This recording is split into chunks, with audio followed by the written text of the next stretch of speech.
Hello everyone, welcome back. I am your friendly neighborhood Prax. Welcome to the channel. It is a Sunday night. That means it is time for some TTRPGs. And currently, tonight, well, it is Team High Clan in the city of Palermo in the year 1230 as, well, things are happening on the island of Sicily. An Elysium has been called, and our fine friends are attending. But that's where we'll pick up in a minute. Right now, we need to go around, let everybody introduce themselves. I'll do my rest of my spiel at the end. So why don't we start on the other side of the overlay. Hey, Dan. Welcome. Thank you for being here. We appreciate you. Thank you for having me. Thank you for having me. I'm Dan. I will be playing Siraj Al Andalusia, and I am part of the Fandible podcast, fandible.com, fandible.com. We've been around for too many years. We played too many games, and we persist regardless. Happy to be here.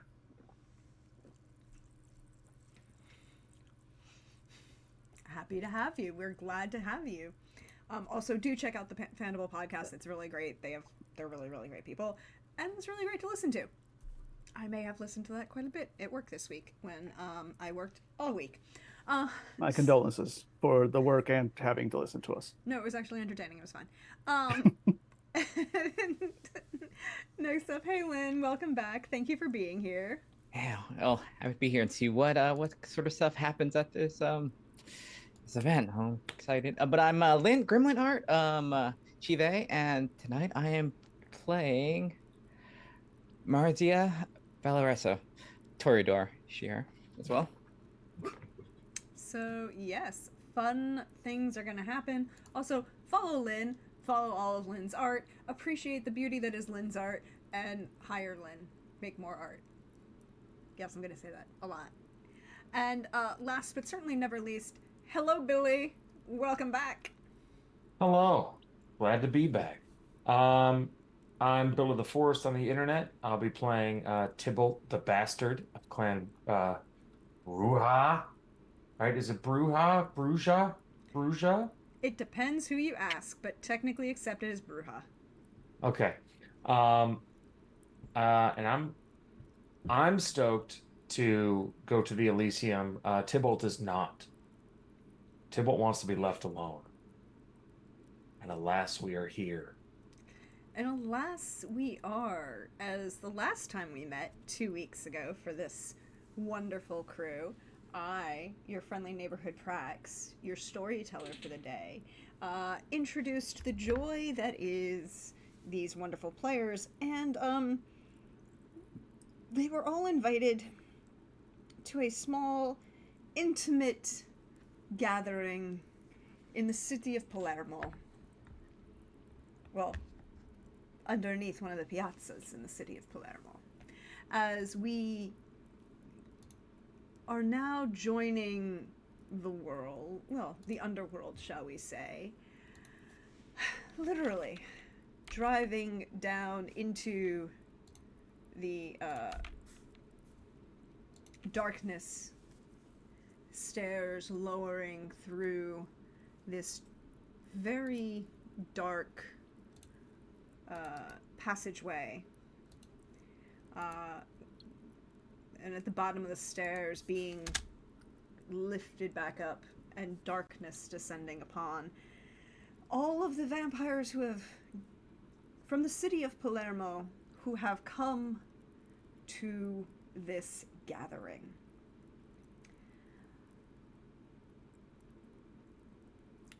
By the way, for those of you playing at home or in the Twitch chat, I have just posted the NPC document. By the way, this includes the NPCs for both Team Palermo and the alternating weeks, Team Syracusa. I'm sure that nothing is going to be happening wrongly here. It's a polite gathering of interested parties in this city.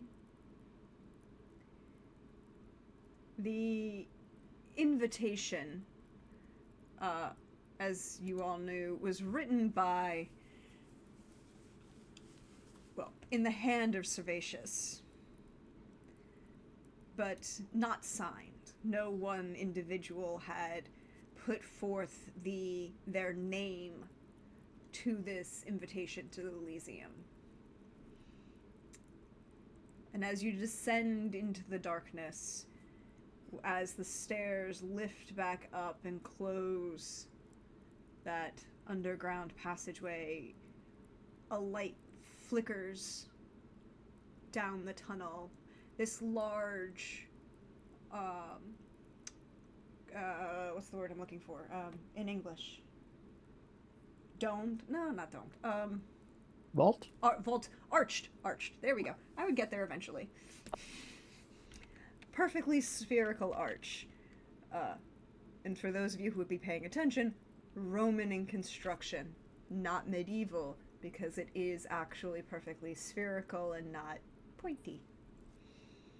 It is important to note these things. It gives the delineation of age, particularly in a city where many things were built on top of each other.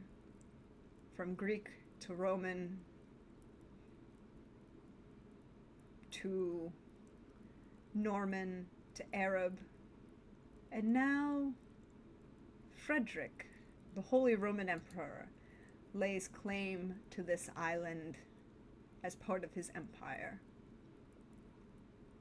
So, as you are led by this,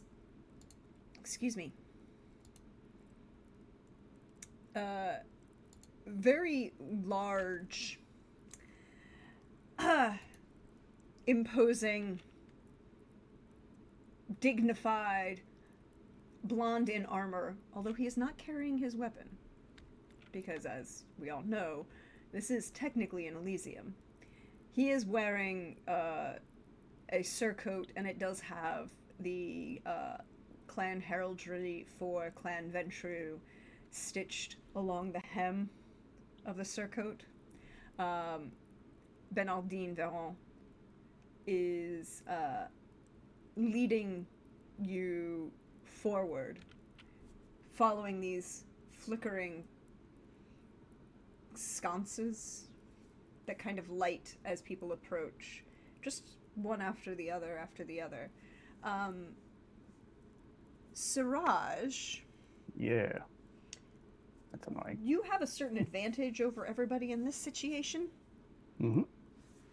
So you can roll me perception awareness. Can do. Right, that looks like it's 5. Go ahead and roll here.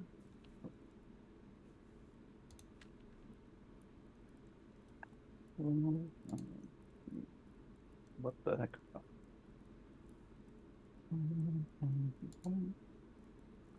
And diff is 6, right? By default? Yeah. We're just going to do standard 6s or successes unless otherwise. Looks like 1 success. 1 success is all you really need. You do have an advantage here in the... I would actually say that for you this would be a 5, so you have 2 successes here. Nope. Because it is mostly pitch black. The sconces are not being lit by anything in the darkness. All right. It's almost like there's something that, as motion, almost what we would call motion sensor, like flood lamps, but there's something tied to them. There's nothing in the darkness that's physically lighting them that you can see. Interesting. Is this something that I could, like, would this feel like kind of an occult thing, or more of a mechanical thing that I can't, that might be beyond me? You could try for occult. Sure, I'll do an occult, a quick occult roll just to see if. I would say that would any of be this makes intelligence sense. occult. All right. Quick. Intelligence is one of my better ones. Okay, cool. And occult, also one of my better ones. Beautiful.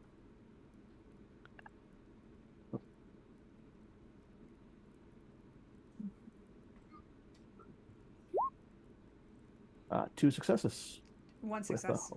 or what? I think it's count.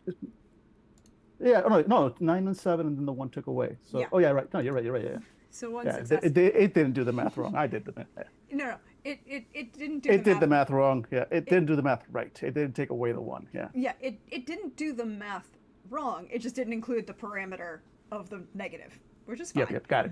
Got it. So one success. Yeah. One success. It's not a form of occult that there's no spell that you immediately can think of that would be doing this, but it's not, as you're thinking about it, it's not necessarily beyond the realm of possibility that there's some sort of magic out there Right. that you don't know. Right. Whatever's going on. Yeah. So it's basically a quick mental check. Like, I don't know how they're doing this. Might like it's basically not obvious to me what it is. If it's magic, if it's not magic, but it's definitely not normal.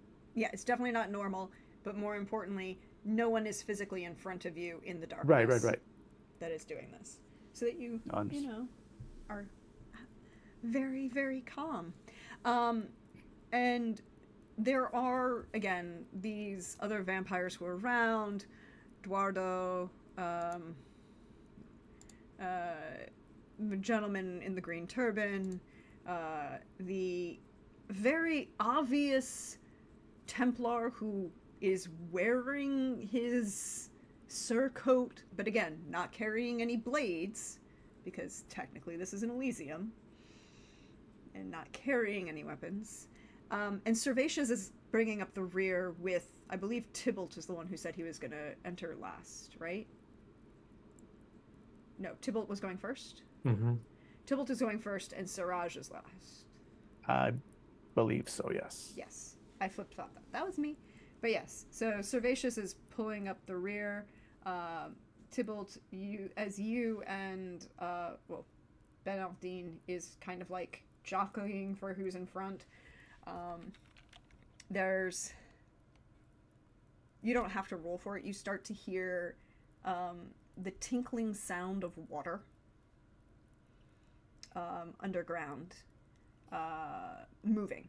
Not quickly, not fast-paced. It's just, you can kind of hear it.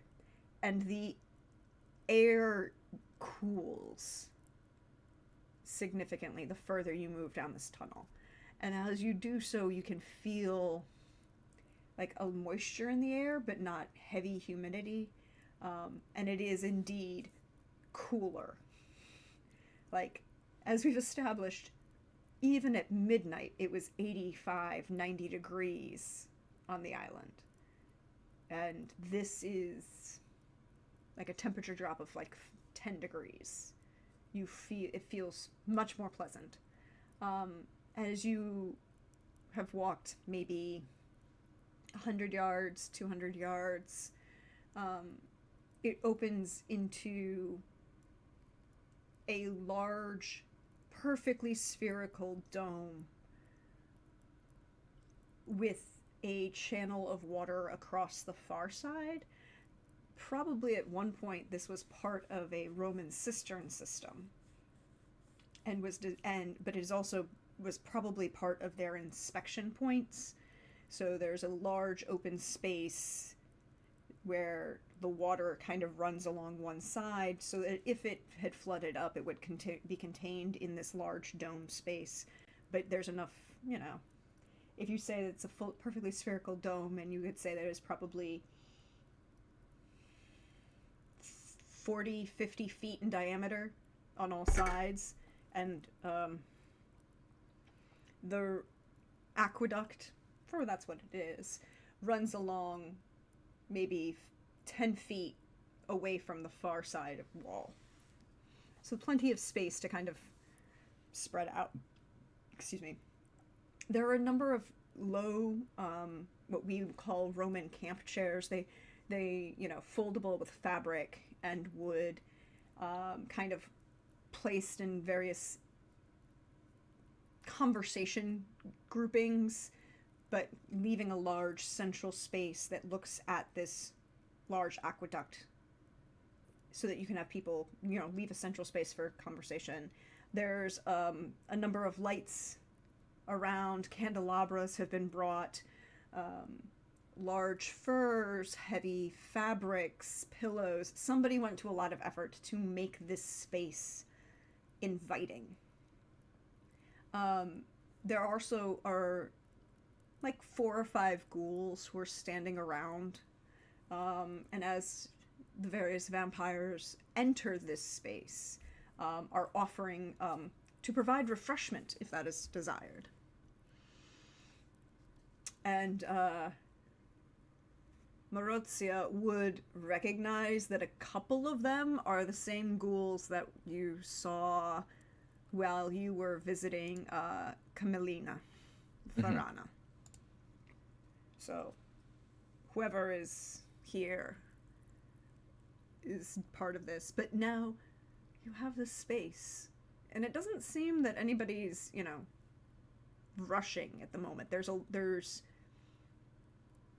a feeling and a vibe. You can kind of hear like a low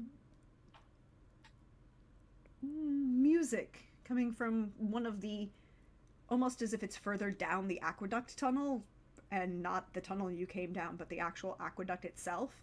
As the musicians are not in the space, but to provide low ambient background music for you all.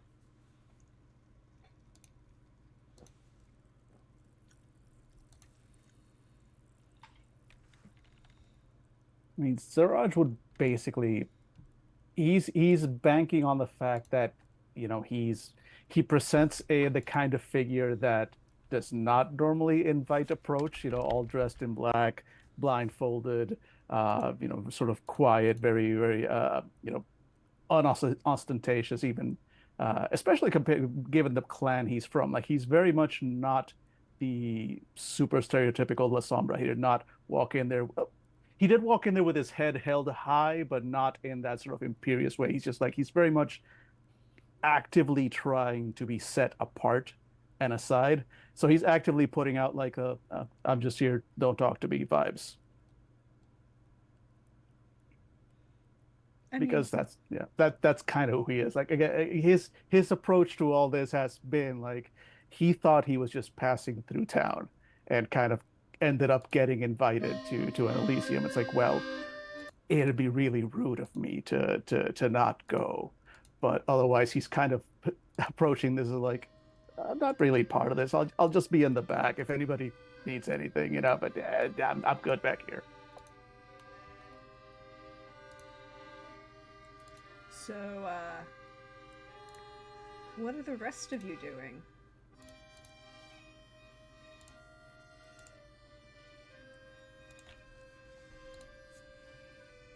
Oh, very nice. I love the music.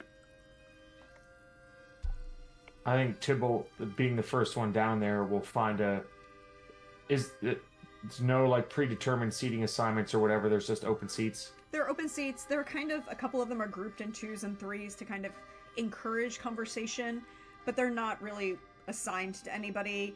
And there's no delineating colors for even clan orientation, right? Like, there's just neutrals, if we can call them that, furs and blankets and pillows that have kind of been put out to make the space more comfortable than a waterworks inspection point, right? Like, this is... This would have been, for the Romans, one of the points of inspection for the aqueduct system. It's a big open space, it's cavernous, it can hold people, it's in the dark, nobody knows about it, but it's not welcoming and it's not comfy. Yeah. So somebody has gone to the effort to make it comfy and spent money to do so, right? Like, none of these are inexpensive fabrics, none of these are cheap, But it's obviously effort went into this. But no one was assigning seats, no. So then Tybalt will claim one of the seats, but then take the 2 seats that are closest to those and move them away, so he just has more space to himself. Mm-hmm. Bunch of antisocial vampires. Mm-hmm. Are we surprised? Mm-hmm.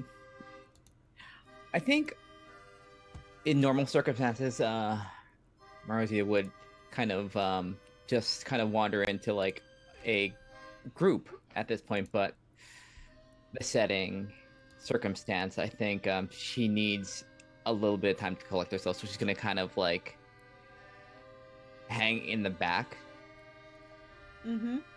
like kind of just to kind of like for the initial like maybe first 5 or 10 minutes, just kind of collect herself, put down the sleeve. If she was clutching like her wrist with her hand enough to like leave like marks, so she like pulls down the sleeve further and just kind of hangs back a little bit, just also kind of looking around, see if people that she thinks are here. So, would you like to roll me perception alertness? Okay.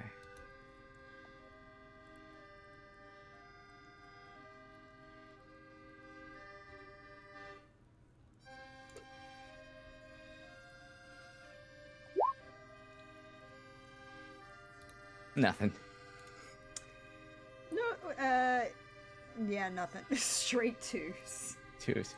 I mean, considering like the headspace she's in, that's not surprising. Exactly. I also need you to make me another roll, please. Yes. Yes, I need a, I actually need you to make me a courage roll. Courage. What is that? Is that... So that's actually one of your virtues. There we go. And then just the dot straight. Mm-hmm. Unless you have any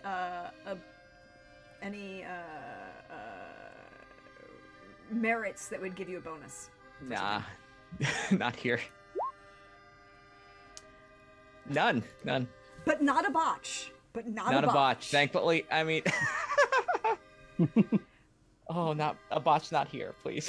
A botch on courage is never it going can to be help it can you. be it can be any place else, just not not here. So this is, you feel the weight of what you're carrying. Mm-hmm. And it's not like the box itself is talking to you, but you're starting to have that little voice that perhaps may have at one point been like an angel on your shoulder saying, are we sure we want to do this? Mm-hmm. Do we want to do this? Is this okay? Something's niggling at the back of your mind, questioning your commitment to these actions. Mm-hmm. I think with all that, I think because she has the blush of life, I think there's a little bit of like sweating that's kind of happening too, like clammy hands. Yes, probably. Mm-hmm. Just a little out of what would be her optimistic optimal for this situation.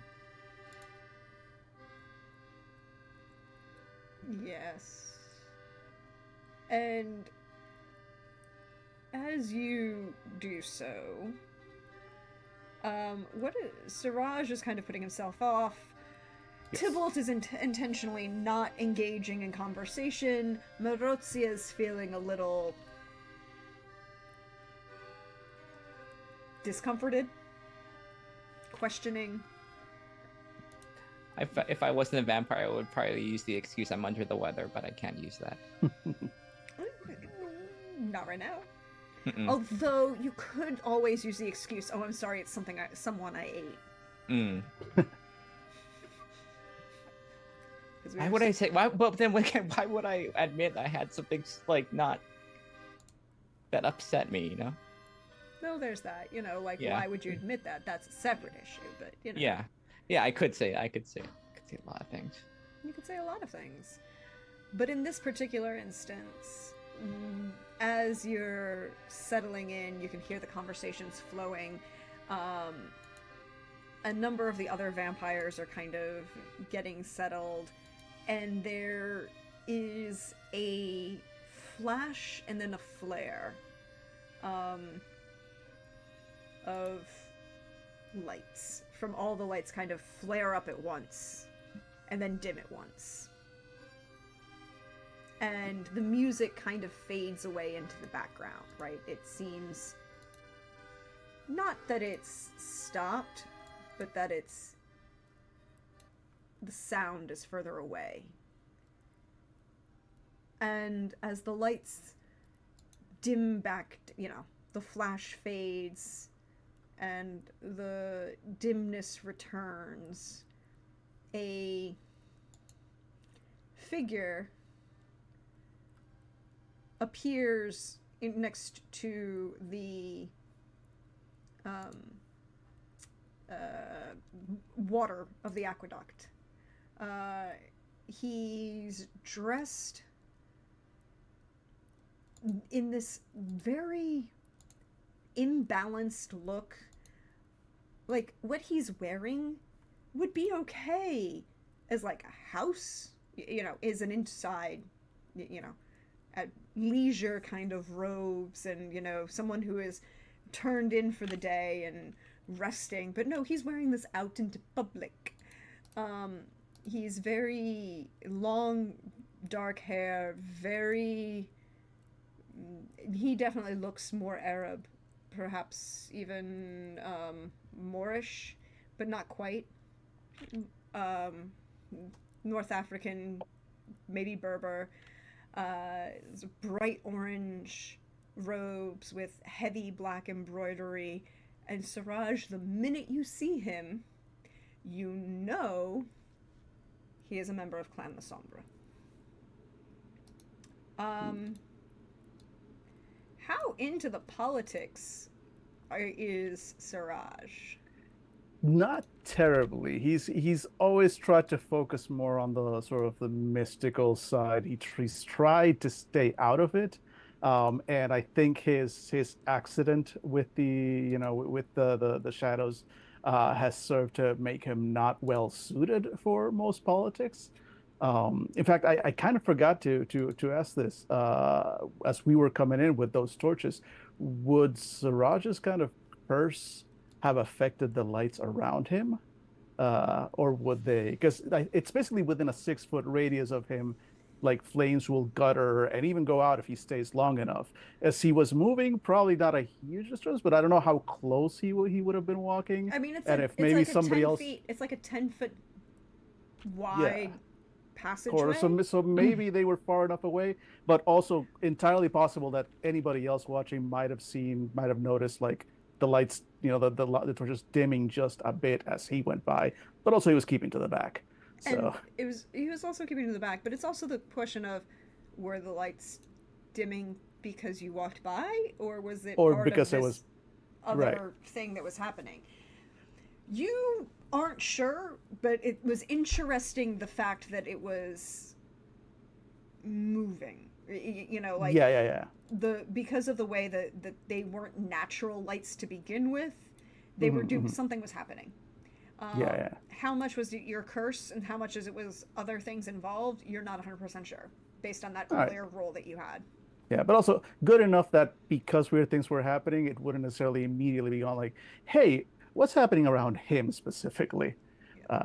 So that's good to know. But yeah, otherwise, like, he's not terribly into politics, but he would have been made aware, I believe, like, by his mentor. Yeah, like, more or less the basic who's and who to avoid and who to be particularly nice to. So the individual who steps up, even before he introduces himself, you know his name is Arkan.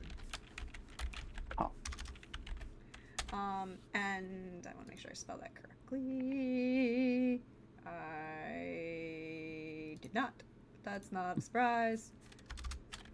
Arkan. And he is part, of the court of... You would have been informed of him because he is a part of the court that is permanently part of the Castello de Ombra, right? He has always served Lord La Sombre himself at the castle. And you would have known him as he is a seneschal, right? Like, he serves Lord Lasombra. He doesn't get involved in the petty politics of the clan. His job is to make sure, he's like an aide-de-camp. He doesn't care about, like, the actual politics that's going on, but helping his own, your clan father run his court inside this castle. And that's the important thing, right? Although Lasombra is on this island, and Castello de Umbra has a court that he rules, he doesn't care about the rest of what's going on in the politics of this island. Only what's happening within his own castle that's on a hill that may or may not be entirely cursed and full of nightmares. I love him already. So I think Siraj, he would actually perk up. If this was just a guy who was into the clan politics, Siraj would have dismissed him. But the fact that it's this guy, and that direct connection to La Sombra, yes, Siraj, I think, would actually perk up. And he's still waiting. It's like, all right, let's see what this is about. But I think he would meander a little bit closer to see what Archon is, if he's going to announce anything or if he's coming by. And he kind of waits for the rabble to settle themselves, right? And takes seats, doesn't say anything, just kind of stands there waiting. That kind of very much that teacher wait, right? Like standing there waiting in the darkness, waiting for, he did his entrance and now he's waiting for everybody to acknowledge that, yes, he is the one with power in this space, no matter what anyone else would say. As much as he thinks.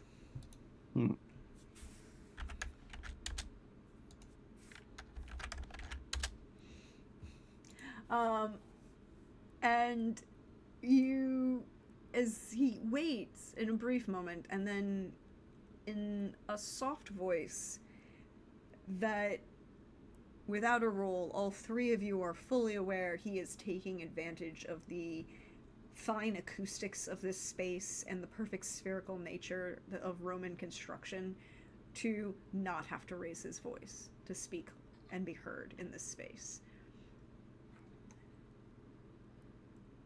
Welcome, kindred of Palermo. My Lord Lasombra has given leave to grant a title of prince for this island. Well, maybe this city. And Syracusa. The final details are still to be determined, although currently a position of prince is on offer for both you and the city of Syracusa. With the transfer of power from the church to Frederick, my Lord Lasombra desires to not have the interference of those kindred from the north on his island. This is to say, let the politicking begin. And he kind of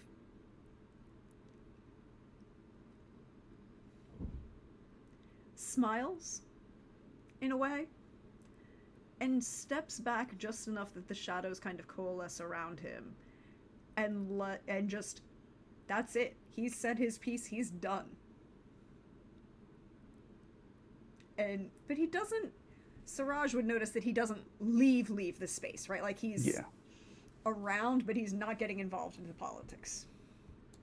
Tybalt will stand up and pull his chair back to the wall and then rejoin the circle, but standing. And he'll drag the chair on the ground too, like he's making noise. Ooh, are you doing this for intimidation or for just to be annoying?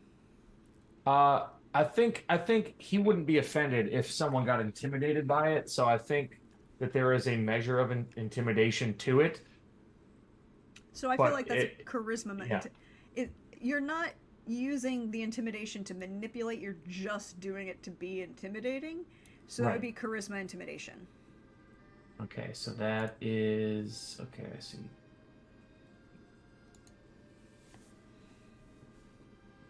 So I have 4 dice in that. Mm-hmm.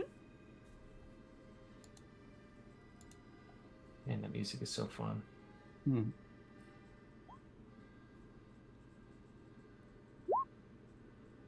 Three successes. I will let the other players, they can roll against or decide what they're going to do with that intimidation or not. I will say, without rolling,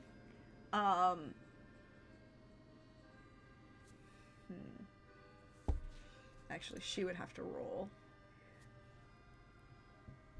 The one other very obviously female presenting vampire in this space, wearing very Greco style gowns in bright purples, right? Like she's another one who's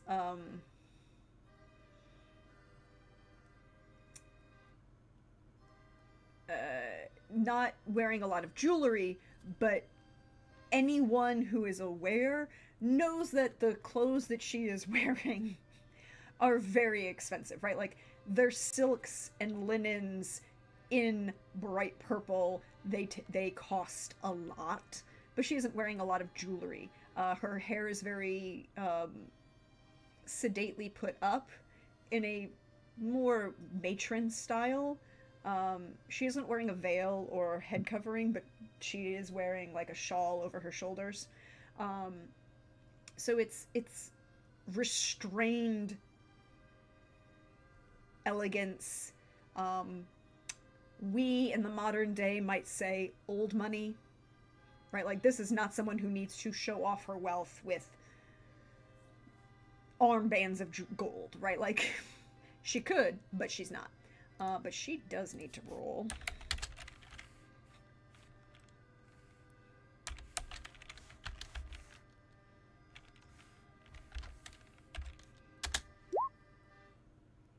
Okay, she doesn't succeed. That was a crappy roll for her. So she's gonna sit in one of the seats kind of to the left of the space in which you are inhabiting Tybalt, like 2 or 3 chairs over from where you are, but to your left, but paying attention to you, right? Like her eyes are on you in a way that's noticeable. And then Eduardo, he was standing very, kind of off to the side with the gentleman in the green turban. He has since the two of them have kind of seated themselves to the right of this entrance tunnel, kind of watching what's going on. If anyone wants to know more about them, they're not reacting in a way that's negative, but it's very obvious that they are acknowledging your intimidation and not discounting it, because that's the wrong thing, but saying, we already weren't going to try and get involved in this, and now we know we're not going to get involved even more, kind of thing, right? Like, we already weren't going to be a problem, but now we recognize that you're that much there. But Bernardin Veron, however, he does get to roll. Because... Oh, and he rolls a 10.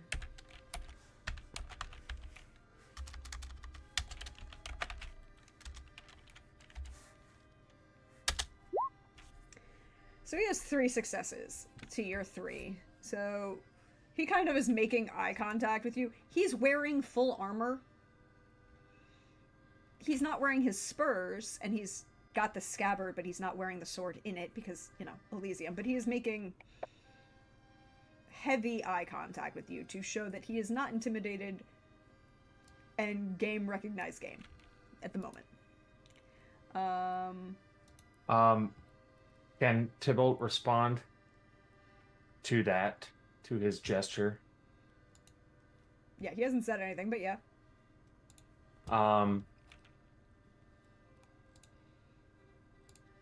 Before I was turned, we would choose leader based on who is the strongest amongst us.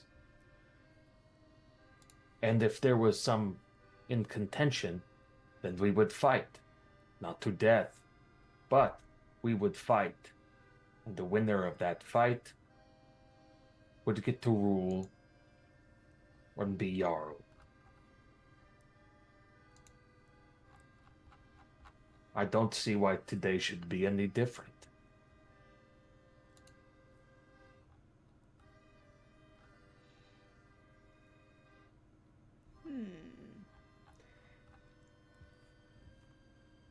Oh. This is complicated.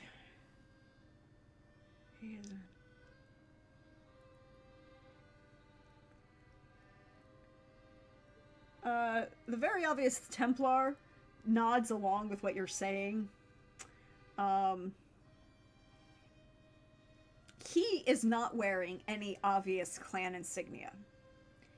Neither The Templar? The Templar. The Templar is not wearing any obvious clan insignia, and neither is the woman. The vampire in the green turban and Duardo are both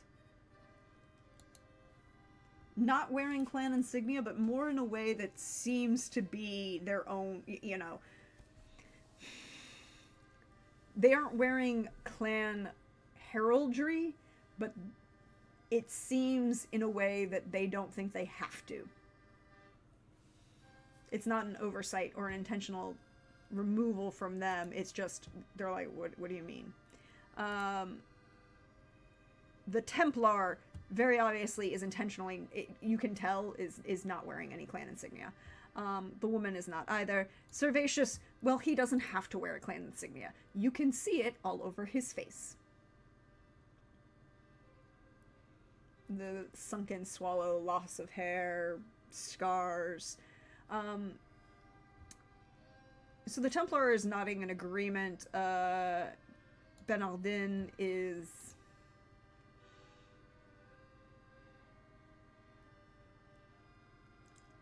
looks at you and says, well, we can't fight in Elysium. That would be uncivilized. And we are better than that.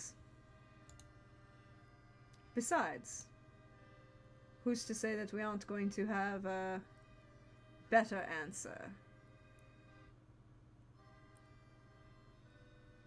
The best answer is the one that makes the most sense. Are you proposing that something else would make more sense than combat?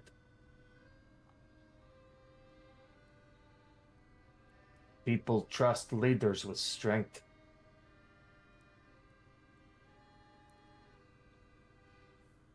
But is this the form of strength we want to stress at the moment? And he kind of looks at the other vampires in the space. He has now decided that he's standing up and moved kind of like towards the center, not into the circle of seats, but into this space.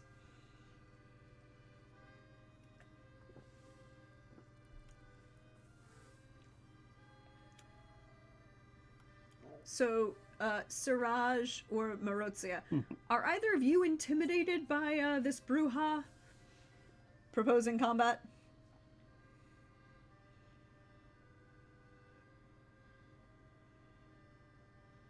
I would say for Siraj, there is a level of intimidation. Siraj is not physically imposing, so any display of like physical threat, like there is a level of like I don't want to fuck with that basically on him, but at the same time, he doesn't outwardly react other than how can I put this? Like he's trying to follow what's his name, Arkan and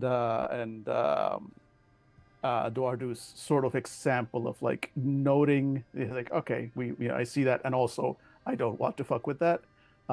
He's kind of following that example, perhaps not with as much verb, as much of a straight face. Like I think he would have at least like raised an eyebrow and taken a step away before kind of like catching himself, and then more casually, as this conversation is going, he's casually trying to float in the direction of Arkan.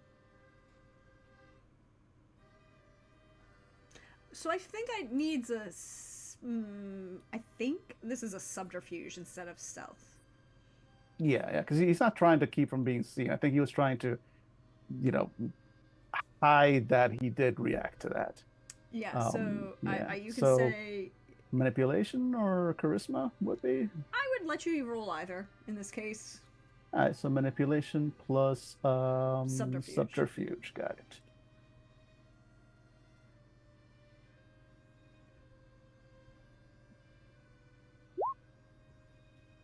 Three successes. Well, two successes. 2 successes, and you get to reroll that 10. And a 10, right? Yes, yes, yes. So 2 successes. Two successes. So, Tybalt is aware, but I don't know that anyone else really is. And so you can kind of start, floating your way. Do you take your retainer with you as you float your way towards Archon, or yes. do you leave him standing around as your placeholder? No, it's still very dark in here, and I have appearances to keep up. So it'll be his player totally forgot that he had his retainer with him. No, okay. Yes, he would have like like squeezed his shoulder, give him a little nudge of like, hey, let's move in that direction. Yeah, so all the more reason this wouldn't have been a stealthy move. No, not really. He was just trying to hide. That's like, what the, like the startled response, basically. Marozia. Marozia will, I mean, yeah, Tybalt is intimidating, but I think she's going to move away from the general city if there is something, because you never know. But she's going to make like kind of like a semi, like a not hidden, like tongue of like. Yeah, I know that sound. Every Sicilian in the world knows that sound. Yeah, and then but she is going to like, kind of like slither off into like some other like direction away from. From the politics that are happening in front of you? From the yes, from the we'll call them the politics that's happening in front of us. Of course, that's what we're gonna call it. Not for certain values of politics. I mean, the oldest politics there is. I mean, it is politics. Mm-hmm. It's just a style of politics. Yeah, old school. Yeah. And violence. It's historically worked for a very long time. It works until it stops working, and it's still working. Unfortunately. So as you are moving, and Bernardine is striding into the circle, and in that manner of which to lead Tybalt also to engage in this, debate about whether we should be settling this with violence into the space where the other vampires could be watching. Can I get a perception awareness from everybody?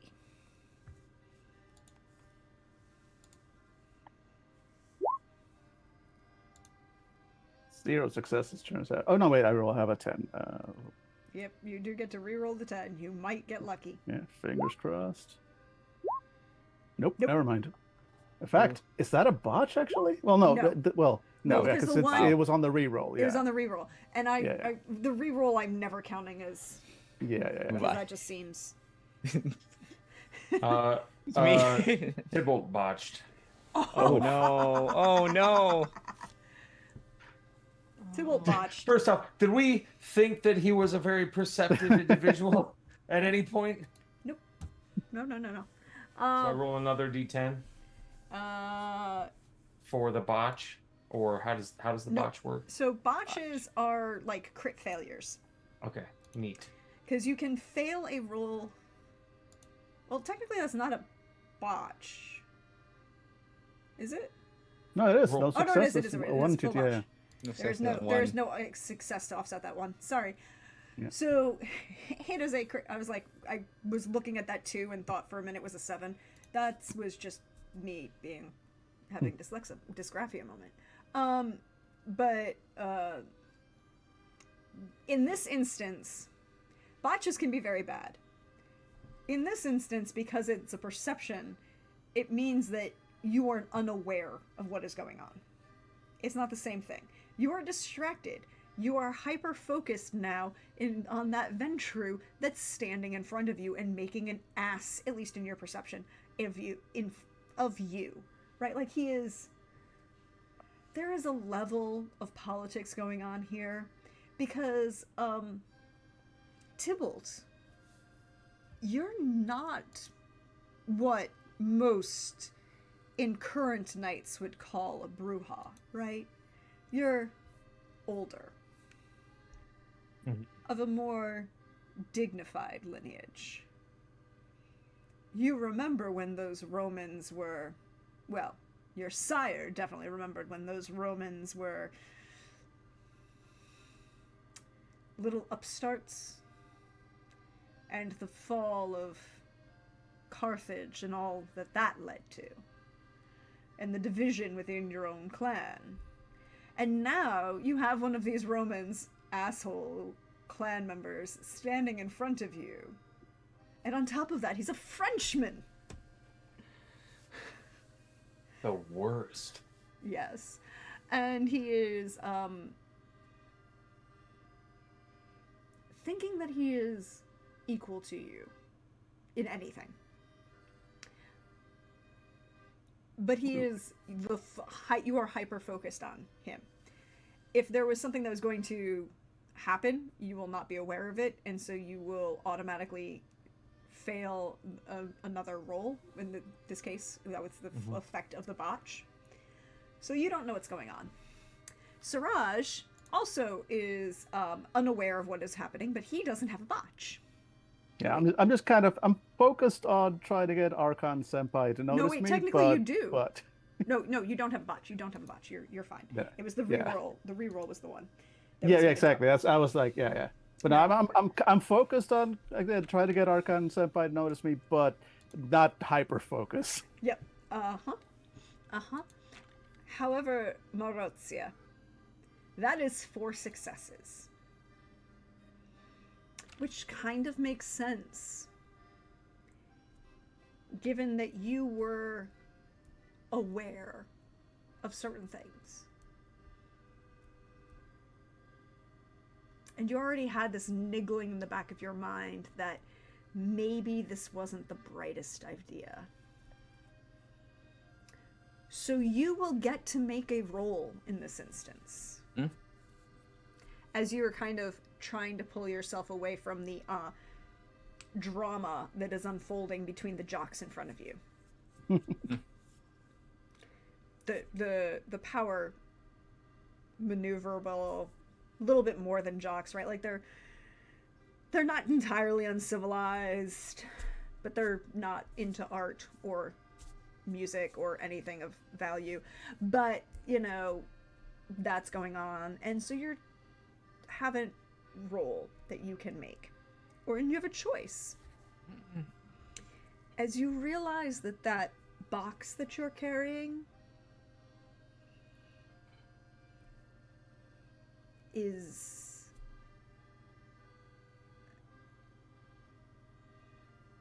rattling. and the latch is opening. And you have a choice you can make. You can attempt to close the latch, or you can throw it as far as you can away from you.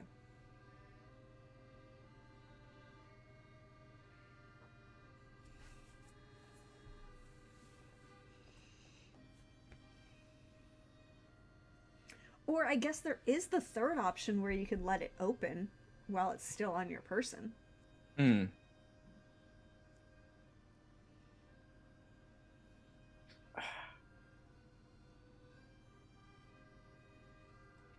Ooh. Hmm.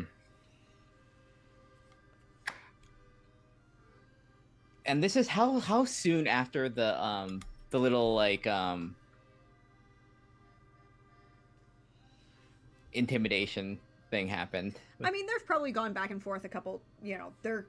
And people are kind of like shuffling off a little bit.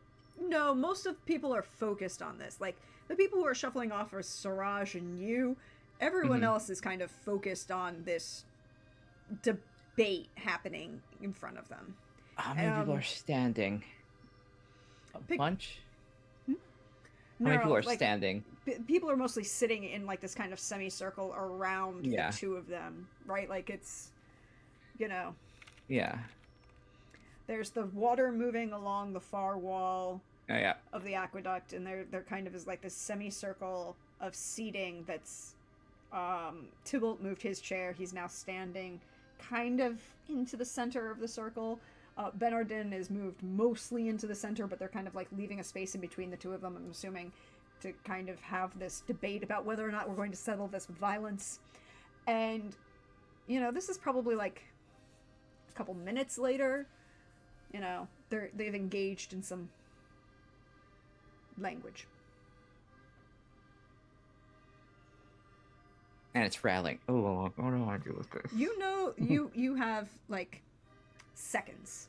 You have 3 choices. 1, you could let it open while it's on your person. 2, you can attempt to relatch it. Or 3, you could throw it as far as you can.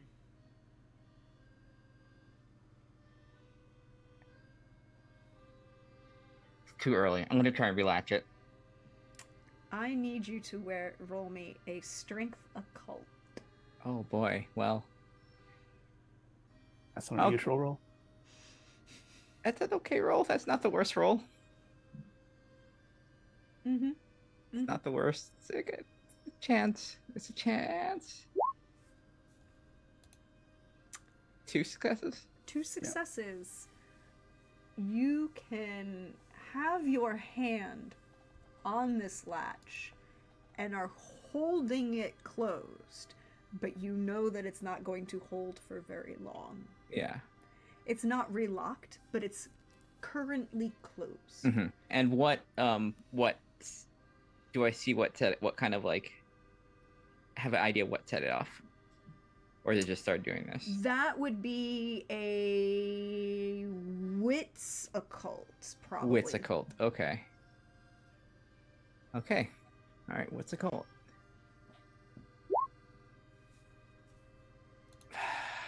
Two successes. 1. Oh, 2 successes. Okay. Or no, one success. One success. Yeah. Sorry, I misread that. You know that there's a lot. You know that there's a lot of weird ass magic happening here. Yeah. Like the flames brightening up, the whole creepy La Sombra phasing into the dark, this other creepy La Sombra, the possibility of Tremere magic, maybe a magi. You're not 100% sure. It could be something from this space. It's a bunch of Romans. They left a lot of shit behind. Okay. Well then, this isn't personal. I want it to do what it's doing on the person I want to do it to. So, stay closed. So till I see them. Have a hand on this box. And which might give you a penalty for any other certain rolls you have to make. Oh yeah, absolutely. Hey Siraj. Yeah. You get to have a conversation. You can see Archon kind of flitting in the shadows and watching. And yes, Suraj will kind of sidle up and uh, he's like not facing him directly. He's kind of like goes to kind of stand beside and a little bit behind, kind of like showing like, you're in front. And he bows his head and Assalamualaikum, peace be upon you, brother. Walaikum assalam. And how are you, brother? I am. And he kind of tilts his head in the direction of just the whole situation that's going on near the seats. And I go, I am not surprised, I suppose, is the main emotion I'm feeling right now. It is good to see another brother. I and he kind of pauses and goes like, perhaps now is not the best time, but I would seek private audience with you. I could give you audience perhaps tomorrow evening. And Suraj simply bows his head and goes, that would be ideal for me. We will speak then. And as he kind of like turns to look back at what's going on with the debating Bruja and Ventru.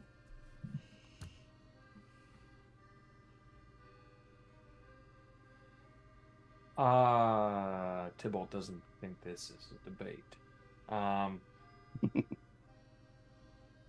He will say, well, clearly I am the strongest in this room, but I would happy to be considerate of you in the position on some sort of council. And how do you know that you're the strongest in this room?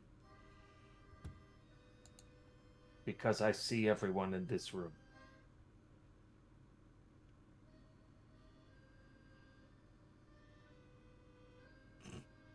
There's a full-on snort from that. Would you like to prove me wrong? So you're going to violate the Elysium and fight here? I did not say I would violate the Elysium, but how would you intend on proving me wrong? Well, as usual, the position here is by an election. Or a proof of arms is not wrong. A duel, then. Would that not violate the Elysium? Not here. With these fine witnesses, we determine where we are going to hold our duel. Plan, debate.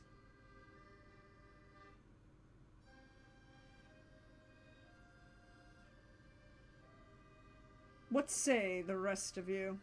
And he kind of turns to look at the rest of the gathered audience. And that's where we're going to take the break for the evening. While we see what other people might have to say about the possibility of a true Bruja and a Ventru dueling for the honor of Prince of the city of Palermo. I just also want to make clear this is role playing. I'm not like this in real life. I know that I might look like that, but I'm not that person. It's okay. It's okay, Billy. We all understand. You just happen to lift weights for a living. It's fine. We appreciate you for that. And we'll take this time to stretch, bio, refresh. We'll be back shortly. We'll see in a few minutes as the politics in the city of Palermo get interesting. Not the least of which because this Toreador is holding a box closed. I think we need to change Marozia's name to Pandora. Yep. We'll just see how this goes. We'll be right back, everybody. And we will see you in a few.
Hello, everyone. Welcome back. Hope you're refreshed, stretched, you ate.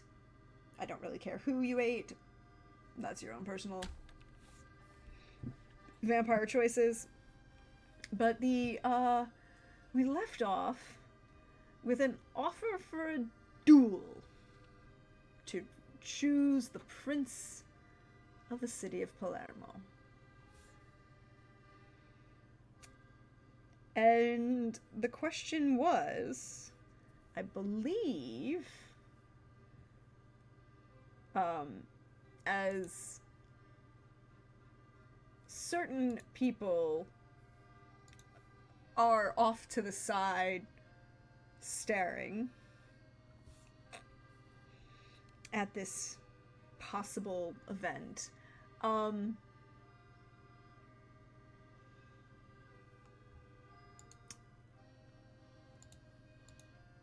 because it's really hard. He has to acknowledge you. He has to do certain things.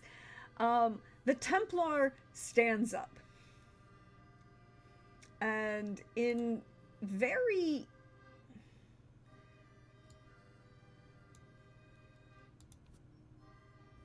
grammatically perfect Latin,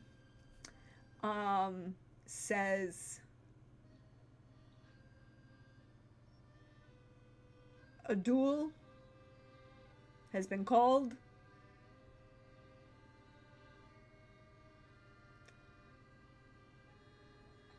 I will stand as witness. Although that's probably the closer translation. What he's really saying is that he's willing to be your referee for this duel for power.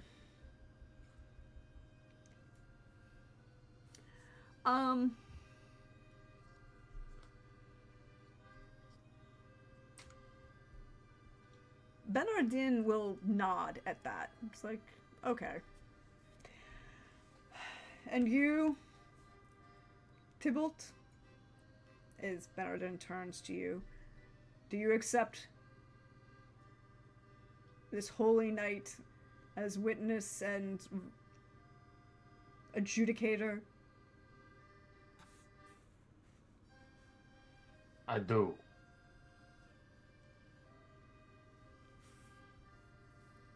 Then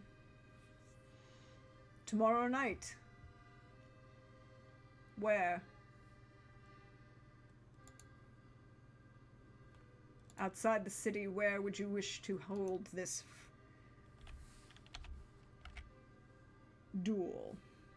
Because you know you can't hold a duel at night inside the city limits. You know, you might have been able to get away with it as a in certain places. Well, not even during the day. You wouldn't even be able during the day to really have a duel in the city. Mostly just because dueling is fine. Everyone is okay with it, but it's you wouldn't do it in the city, right? Like, you wouldn't do it in the city limits itself. Mostly just, you know, collateral damage. I can host.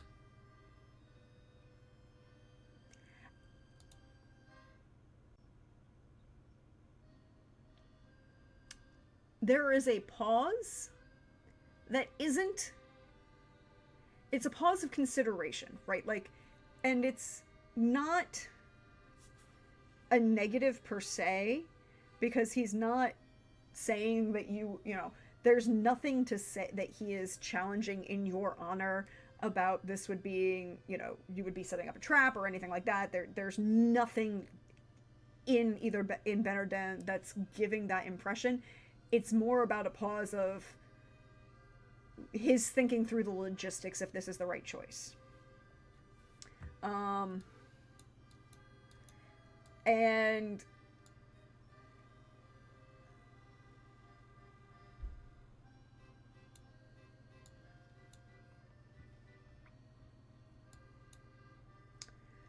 why don't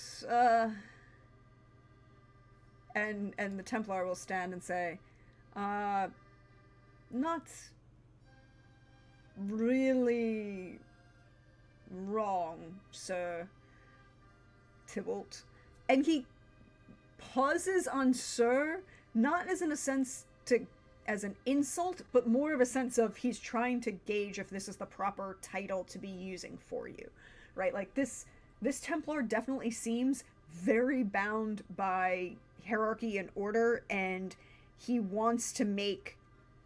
trying to make the right, not insult anybody by using the wrong title, right? Like he's not, that's not what he's trying to do.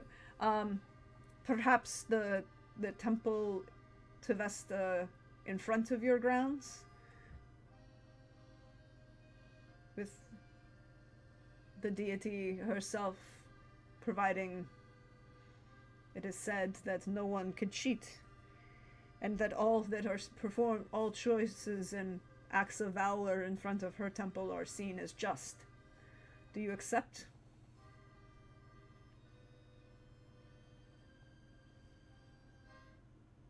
It's literally right down the mountain from you. Whatever makes you feel safe.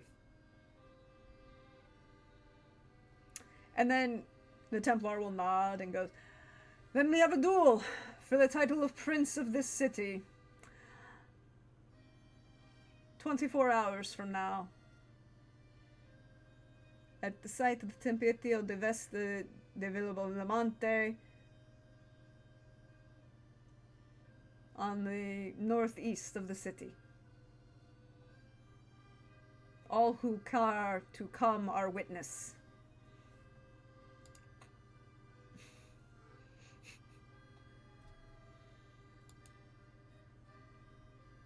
Okay, so what do we do for the rest of the night here? Please, and like Archon kind of like steps forward. Please enjoy the rest of the Elysium. There are refreshments, music, politics.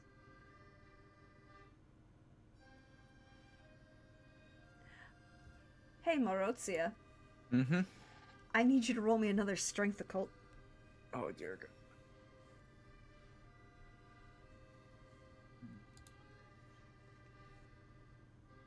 Alright, that's right. It was 4. Ooh, 3 successes. You're still holding it closed. Mm-hmm. I am actively looking for, see if we can find A certain person? Yes. Could you roll me perception alertness then? Or, yeah, either perception alertness or perception, perception awareness, alertness.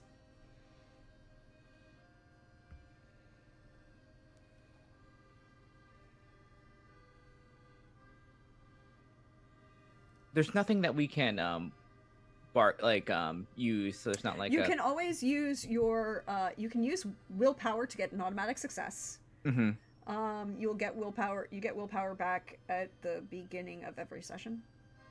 You know what? I'll use a willpower. This. And you can also spend blood to get successes. But you know, how hungry will that make you? Ooh. I feel like blood. Blood seems more. Yeah, let's use blood.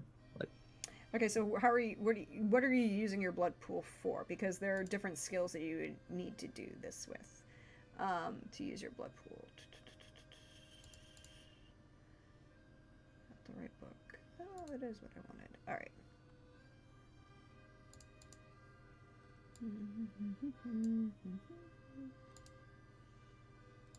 So you can use your blood to get bonus die.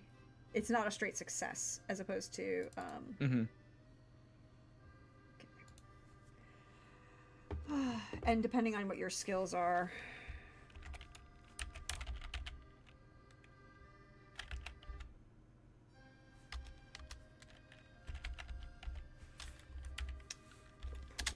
okay.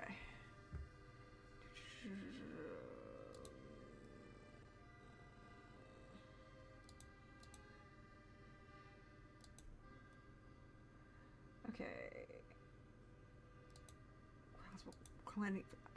I hate this book. I hate all Just a hurry. White Wolf books, but you know. Um, I look through the thing. So, okay. You can spend a blood point to increase your abilities. What is the actual, like, where is what I want? Yeah, it's kind of like I'm too. You can spend 1 willpower for success. Okay. Temporary healing, physical, Temporary blood augment pool. physical You cannot traits, use more physical dice than you have points attributes. in your blood. I know all of this. Where is the...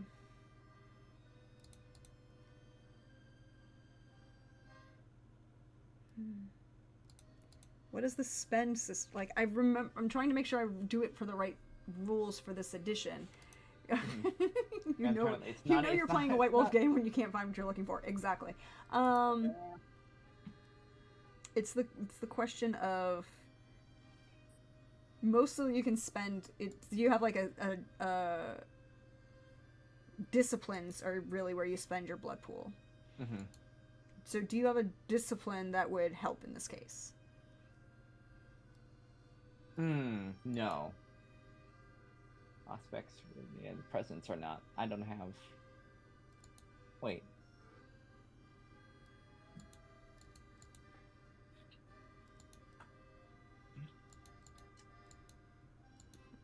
Senses. Yeah, I do have aspects. I could probably. Like if you had potence or you could use aspects. Aspects, I would say you could work. Yeah. Yeah. So yeah, blood spending in this edition is basically spending for physical abilities, but in this case, because of what you're trying to do, I would say you could use your aspects blood spend to boost to give you an extra die. Okay. And how many would that? What you blood? you are what generation? I am 12th. 12th generation. So you can only spend 1 blood point per turn. Okay. 1 blood point. All right. I'll do that. So there'll be 1 extra. Mm-hmm. You gotta be kidding me. Okay. Well, you have that 10. You can re-roll that 10. Yeah. You have 1 success right now. So you have 1 success. 1 success. The answer is not here.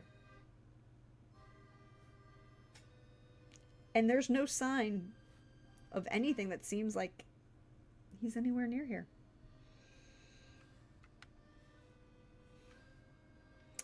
As you're trying to hold this closed and keep it latched and secure. And the rest of the party seems to be moving into chit-chatting and politicking. What do the rest of you do? You now have all of this space for chit-chatting and politicking, with the promise of a duel on the evening.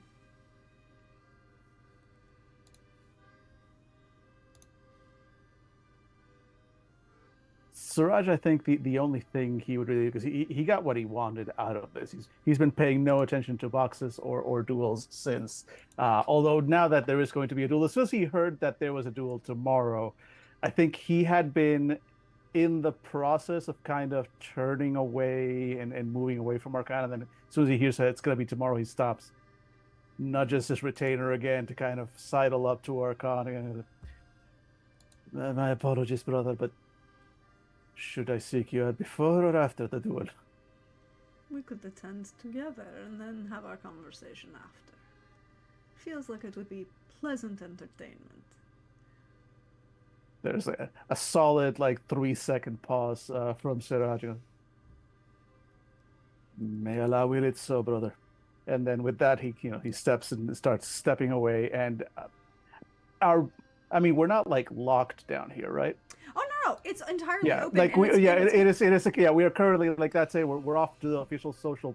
So his if you choose to leave, it's your choice. Yeah, his instinct is to start leaving. He's not making a beeline for the door, but he is sort of like starting to like remove himself from the group, and hoping that nobody goes like, "Hey, that looks like a guy I want to make friends with." He's like, "No, I don't. No, I don't. No, I don't."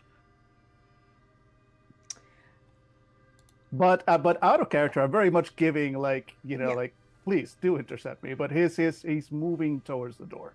Yes.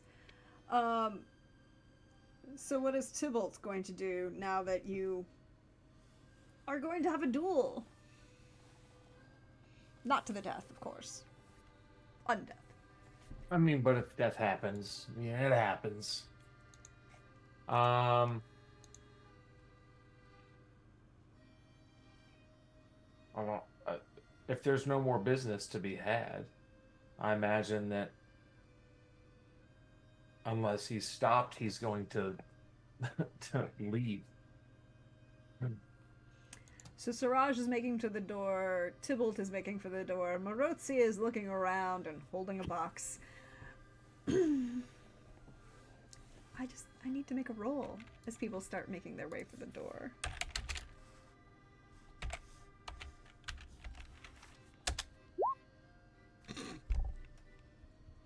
Oh my. Ooh, that's a lot. Ooh. That is a ooh, lot of successes. That's so many. Thank you. 1, 2, 3, 4, 5 successes is what that is. As Siraj and Tybalt both start making their way to the door, Tybalt, as you're pulling yourself out of this space, the Templar kind of like half bows to you, acknowledging you and, just politeness.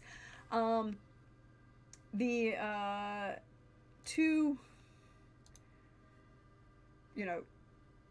Eduardo and the gentleman in the green turban have been kind of moving in the background, and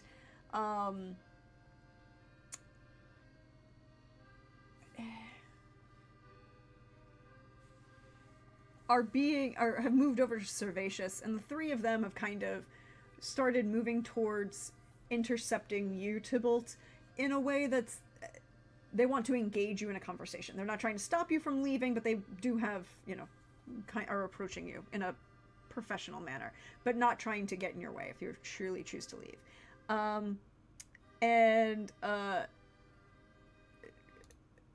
Benardin is partaking of the fine refreshment on offer from the ghouls. And chit-chatting with a couple other vampires, one of whom is very obviously a gangrel.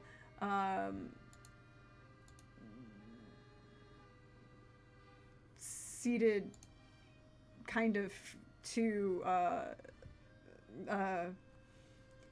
Bernardin's left. He is pale. Kind of like an albino. Truly, truly pale. White hair. The only thing that would make him not seem that way is that he doesn't have the telltale white eyes. And the fangs are not hidden. The claws are not hidden. Like, the gangrel is in public, and he's staring very intently at this moment at Marozia. And every time, like, Bernardin tries to engage him, there's, like, this subtle little, like, acknowledgement, but ignorance and hyper-focused on Marozia at this moment. But as Tybalt, as you're going to exit, the gentleman in the green turban and Eduardo both come up to you while Servatius moves his way over to Siraj. And the gentleman in the green turban looks at Tybalt and asks a very important question. So you're feeling on the wagers, signore?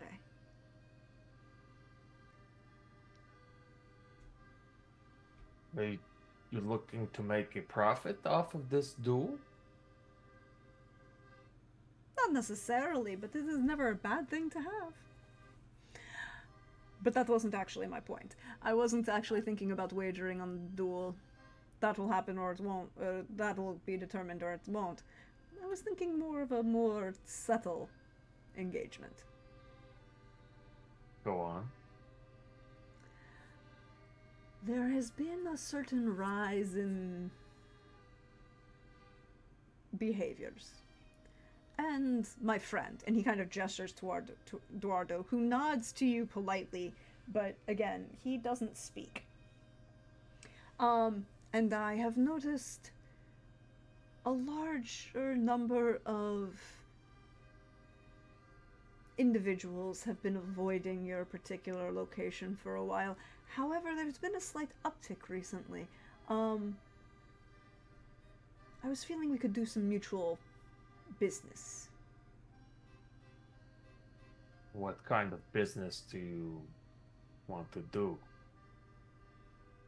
Challenging drunkards to a wagered bet about fighting you, and then they lose, and I get their money, and you get their blood. A win-win scenario. Why would I not take their money and their blood? 50-50 proposition. I'm making the bets. I think I should just start taking their money and their blood. But they are doing good business. Yeah, for you, but you have no skin in the game if I'm the one picking all of the fights and taking all of the money. But they're kind. Is it really a challenge for you? No, it's not, but why do you have to be involved? I'm trying to be nice. Make friends. Eduardo says I need to make more friends, and Eduardo nods and says there's this look of like, yes, he has to make more friends. Or Okay. we could do... Did you say duel? No. I don't duel. I don't duel at all. There is a big smirk on his face when he says that.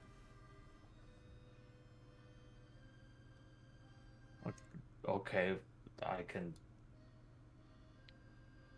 We don't have to do business to try to be friends if you need friends. I don't understand that concept, though. Why do you need friends? It makes life better. Well, unlife. It's a sad existence. Also, Eduardo says that I need friends, and he's always right. Well, if he is always right, maybe I should be friends with him. This is a wise choice. You should be friends with the other. And then we can all be friends.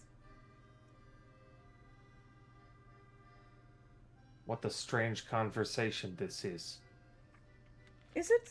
I feel it is an appropriate one. However, I did have an idea. Another one? Brilliant plan. Okay. We take over the tax collector's office on the harbor master.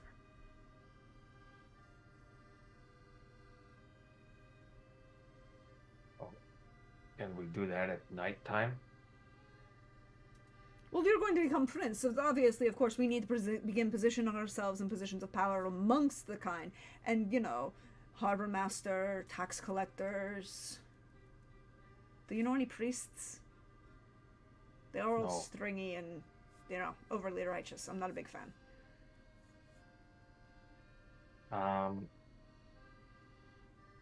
Is there a roll I can make to check to see if this person's all there? You want to get a vibe check on him? Yeah. That'd be perception empathy. Okay. That is... None of these are going to be great for me. Perception 3. You can always use 4. willpower to get an automatic success. I got to save those for the duel. I mean, 3 Hey. successes is not bad. Yeah. I have a question for Tybalt. Does Tybalt have anything that would allow him to see auras? I No. don't think so. his behavior isn't... It's a little manic, but it's not,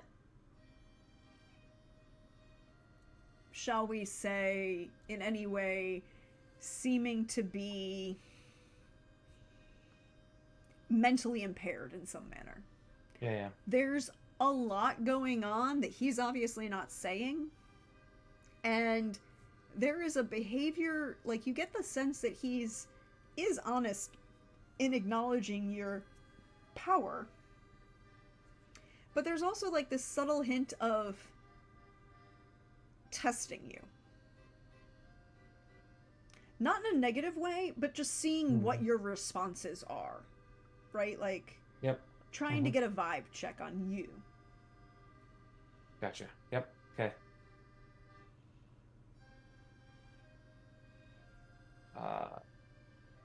Listen, I mostly keep to myself, so But if you're going to be prince, you can't do that anymore. if I'm prince, I will have my ways, and hopefully I can empower people to solve their own problems. But if you are prince, you must... Well...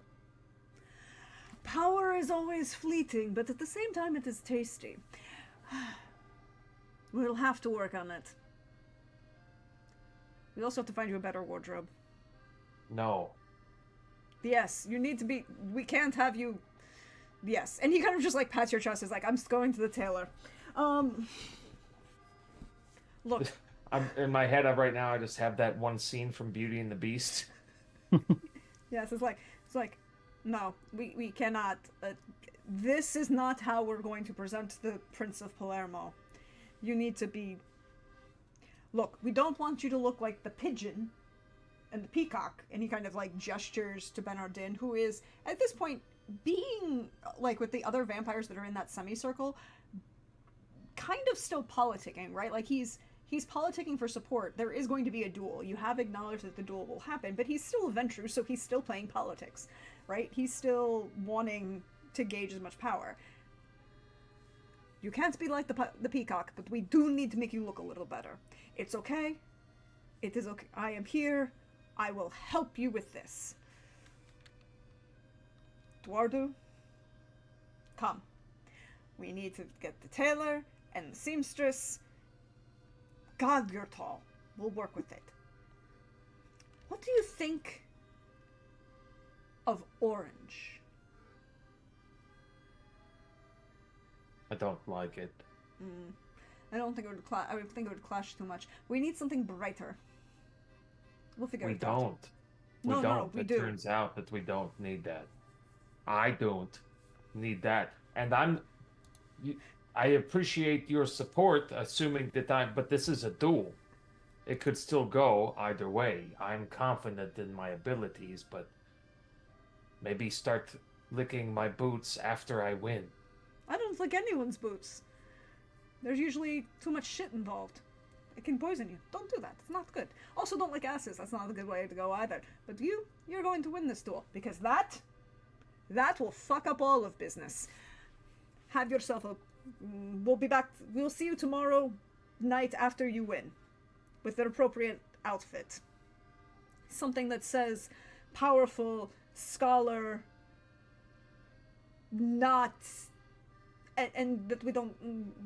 Yeah, well, to greet your members of your court. You have to wear something... You're not going to greet Lord Lasombra in that.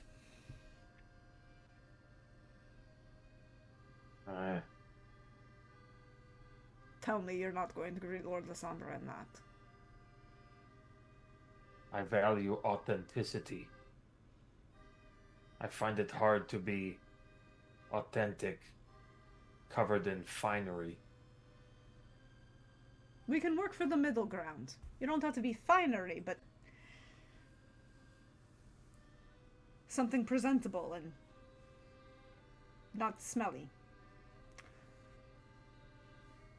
It smells like the sea. I live by the sea. Half of this island smells like the sea, but, you know, something nice. We'll figure this out. Also, we need to get you better boots. Those when was the last time you had a cobbler? We'll fix that. All right, come, Eduardo. We have to get him presentable. And the way he is acting, there is, with those previous successes, he is acknowledging that the likelihood is that you're going to win.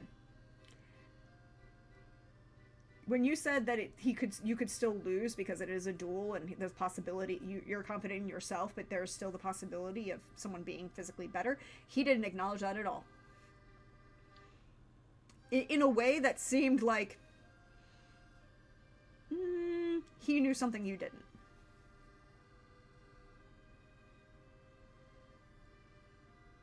And then when the conversation ends and he walks off, he'll look like somebody just dumped a bucket of pig slop on him, like he's just like dirty and he feels unclean, just from the conversation, and uncomfortable.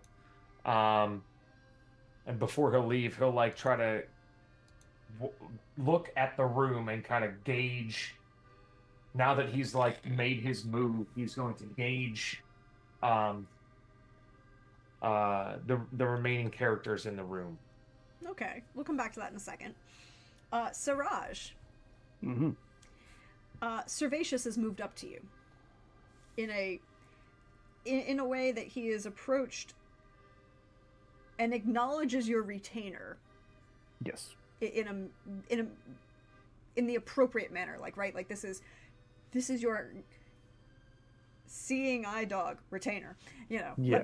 He's not quite furniture. Let me acknowledge him, but you are the person that I need to speak with. You are Siraj al-Andalusi, see? And Siraj tilts his head again. He doesn't look directly at Servatius. He kind of like, it looks as if he's looking over his shoulder, you know, behind the blindfold. And he, before answering, first kind of squeezes his retainer's shoulder a little and nudges him to move off to the side so that he can speak directly to Servatius. And he goes, Indeed I am. Good evening. How may I help you? I was informed that you might require assistance in the city, and to assist you perhaps in arranging transportation. Siraj gives a little smile and goes, praise be to Allah that you have reached out to assist me. It is indeed quite fitting that the city is so very welcoming to me and mine. Indeed, I could use some minor assistance. I am, of course, merely passing through. I will be only here for a few more nights, but while I am here, yes, of course, any assistance that you can provide. What exactly were you looking to provide? I believe it was informed that perhaps you might require additional transportation in and out of the city. I have arranged it's not a sedan, but it's all I can think of what it's called in Thailand, which is a tuk-tuk, and it's like that's not the right term. But it is a two-wheeled carriage that is pulled by a human individual, and instead of a full sedan chair, which is carried by like 4 or 5. This is a wheeled, and they will provide you with any transportation you require while you are in the city. I have also arranged. Please inform me when you wish to leave. I can arrange a carriage to take you wherever you need to go.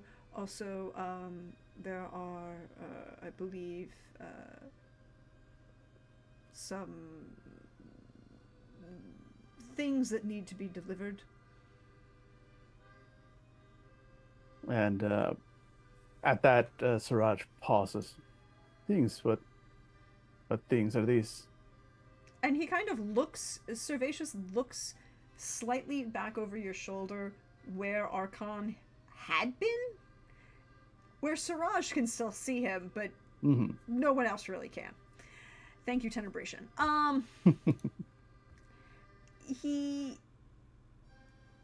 There were certain items that Lord Archon said that you might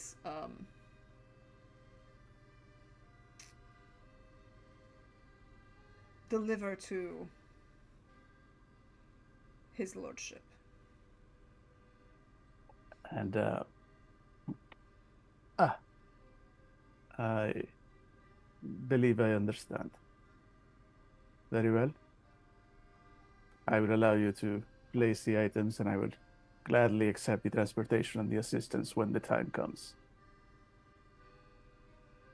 You have been most helpful. Mashallah. Mashallah. Again, he kind of bows and takes a step back, assuming this was the end of the conversation. And he nods and presents to you a small book. Siraj doesn't reach out to take it because he's pretending he doesn't see it, so he he kind as of, if it wasn't happened, and his retainer kind of takes a step forward, putting his hands out as if to take it. and he will hand it to the retainer, but he's still staring at you. Yes. Nos is gonna nos. And goes, this should have answer any questions you might have about the city. And it is an actual, like, wooden cover bound with twine, and the insides are papyrus paper. So it's an actual book, not a scroll but an actual book. And he just kind of nods when your retainer takes them and drifts away. He says, may your pleasure to have you in our city, and thank you. And yes, just kind of, and I was going to say, Siraj's retainer would basically kind of crack open the book, kind of like checking that it is in fact words that can be read. He wouldn't like leaf through; just kind of like give a crack, because we're keeping up the act, like close to him, and he would like lean in close to Siraj and kind of whisper in his ear, like, "I have been handed a book," blah, blah, blah. And Siraj would nod and again, as in the direction that the Servatius is kind of like now separating himself, go, once again, I thank you, and then puts his hand back on his retainer's shoulder and will make his way out. Once he's back, in private, he'll take the book and read every note. it's written in Arabic. Excellent. It's half a guide, as you start reading through it, it's half a guide to the city. Various points of interest per se, or whatever, but also a number of notations about like the general politics among the kind. And because at this point in history, although the Christians are in power, there is still a very large both Jewish and Arab population in the city of Palermo, and at the moment it's a relatively stable between the three religions, right? Like, for the given fact that Frederick just won a crusade in the Holy Land. But aside from that, that's over there. Here, it's pretty, between the Muslim and Jewish and Christian populations within the city, it's pretty okay. There isn't any, how to phrase this? There isn't any persecution on any one religion. The Christians are in power, but there isn't any like persecution happening amongst the other for either the Muslim or the Jewish population right now. There is Also, a couple notations that don't make sense as you're flipping through it. Interesting. Like, grammatically, just don't make sense. But they're kind of interspersed through, like, yes, this is the street of blacksmiths, and here are where you go to get, you know, all of your metal work done, and then there'd be a random word that doesn't make sense. It doesn't fit the rest of the sentence structure. It doesn't fit anything else. And then it would continue. Yep. So I'll say, you know, once Suraj has had time to that, he would definitely make note of, you know, those words. You know, like, I'm not sure he'd spend too much time trying to puzzle through them. He's still in his mind out of here in a couple nights. But he definitely would take notice. The other thing is, given that he was approached by Nosferatu, Nos is gonna Nos. So he would at some point like whisper to his retainer, the keep an eye out, basically. Like, are we being followed? Are we, you know, what was as we're hanging out, it's like, all right, I mean, the Nos are gonna Nos, and they're probably gonna be good at what they do. But in general, because the thing is, at the end of the day, Suraj will definitely accept the help once it means coming in and going out of town.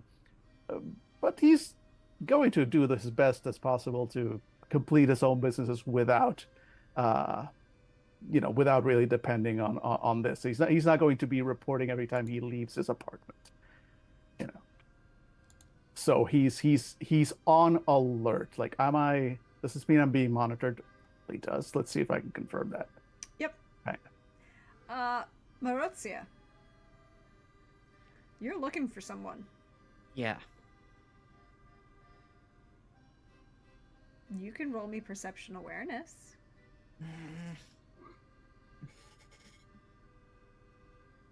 I'm going to use a willpower for this. So you get 1 success automatically. Okay. Oh, come on. Okay. Yeah. So that is 5 successes.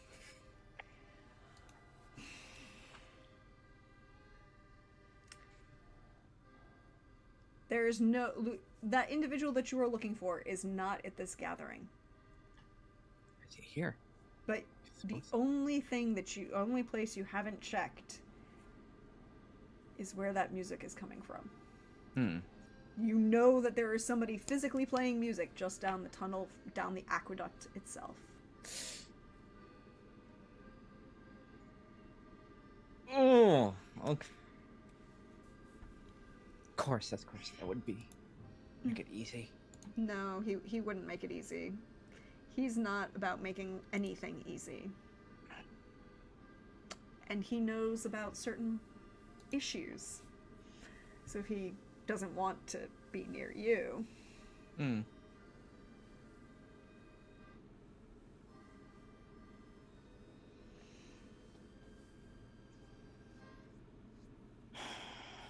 She'll do the long exhale. Just grip the box closed just to like partially keep it closed, but partially to like have something that she can kind of like have like a death grip on.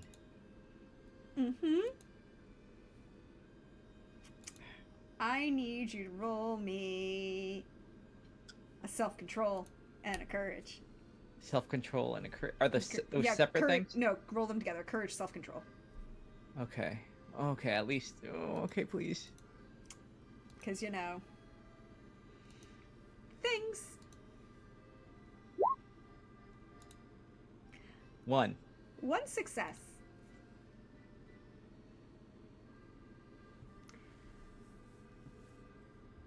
So, Marozia.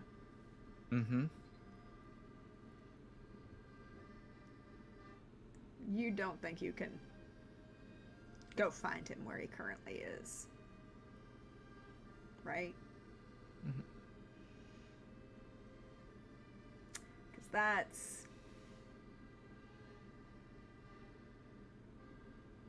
that's not something you want to do. go anywhere near that environment, right? I really don't. I really don't. And that aversion, shall we say, is kind of overwhelming at this point. I need you to make me another strength occult. Mm-hmm. And this time you need 7 for successes. 7s, okay. Because, you're a little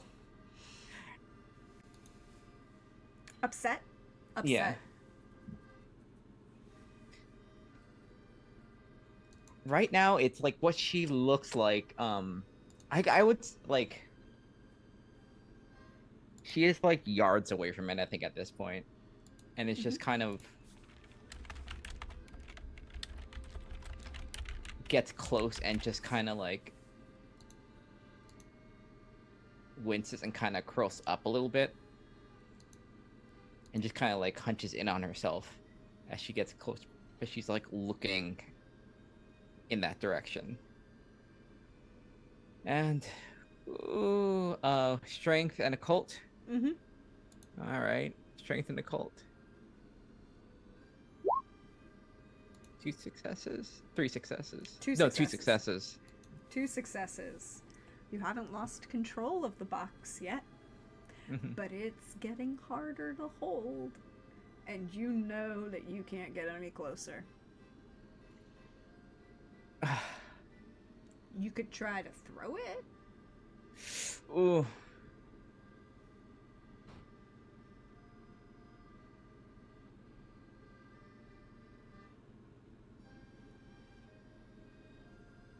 Ooh. All right. I think I have an idea. This is.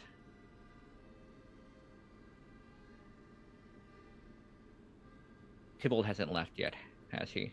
No, Tybalt's getting ready to leave, but he currently is shaking himself like he's just been covered in, like, unclean water. Having had a conversation with a very charismatic individual in a green turban. Who's decided to appoint himself his PR person.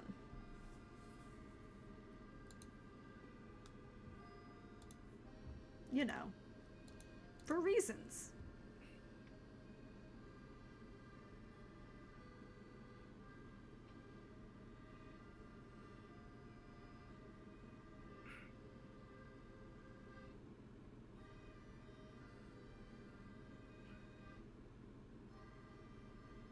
The stuff in this box isn't good, and I need. I will go up to Tybalt.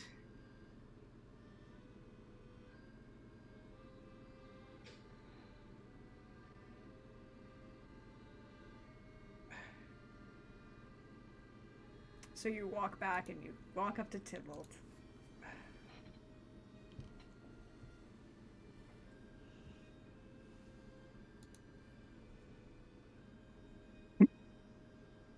Can I help you? Yes, I am. Reltia. A pleasure to meet you. Yes. I'm Tybalt. Yes, you made quite the show of strength here, and I did. Thank you. luck willing, you will be the prince of this island. Hopefully not luck willing, but skill willing. Hmm. Thank you for your vote of confidence. There's someone I need to meet in that room over there. Which room? And she'll point. She'll kind of gesture. About the music. I need to talk to the musician. And you want my help to talk to a musician? Yes. Okay.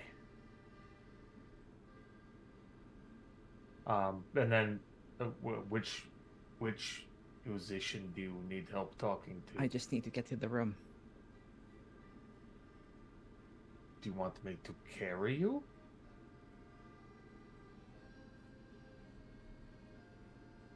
There are certain things that keep me from going in there. And she'll gesture at the water. She'll look at the water. I just can't see it. If you would. Do me this favor. I can do that. I have connections that might help you when you win. You know how you've been here for. You're not from here. But I can try and keep the worst of the vipers doing their will upon what they see as a easily manipulated prince. The greater number of vipers that are in any room, the easiest solution is to get a bigger boot. And that's what I'm offering you. Means of a bigger boot, so to speak. Well, I like the sound of that.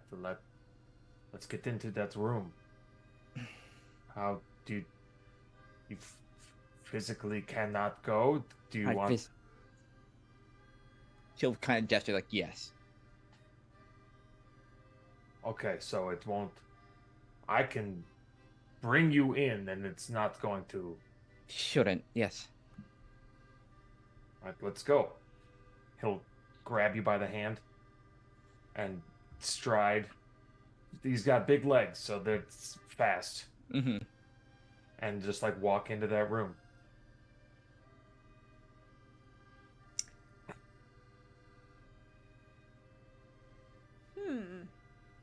I'm intrigued by this. Mm-hmm.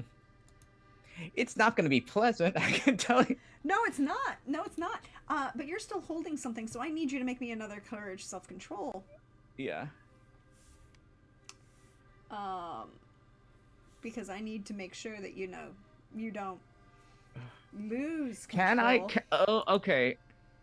Can I do blood and willpower? I want, this has to... I mean, like, you don't have any potence in this case, and... Or just willpower. Just willpower. Just willpower in this case, yep. And what was it? Just courage? Courage, self-control. Courage and self-control. Ooh, okay. So you have one success that you're starting with. Okay. Ooh. Oh, Holy, and yeah. Roll those 2 10s. Okay, well. Okay, so... Still. 1, 2, 7 successes. Very good. You are so focused on holding this box closed that is all you can think about, right? Like, you have hyper-focused on something else so that you don't have to worry about, issues you may or may not have involving running water. And, as you are carried by a 7-foot-tall Viking into... Norman? I feel like there's a little difference. There is a little bit of a difference. A 7-foot-tall Norman who I feel we need a physical description again of Tybalt in this moment, carrying this very petite woman down the pathway of an aqueduct towards music. I have a question. This will help. This may help. Is this technically crossing the thing, or is it? Well, it's kind of you would have to straddle the aqueduct to kind of move in either direction. Like, you would to keep movement, you would have to kind of cross it. Yes. Yeah. Okay. Good. Okay. I'm fine with this. I just want to know what this looks like. Yeah. This looks like is there is a pathway along the aqueduct, but it's no. I mean as far as like how much this is going to suck. The answer is a shit ton, because this is a whole lot of moving water. Yeah. Directly underneath you, but in this case, you're being carried by a 7-foot-tall, strong Norman. Yeah. Who we need a physical description of, Tybalt. Well, Tybalt's no stranger to water, seeing as how he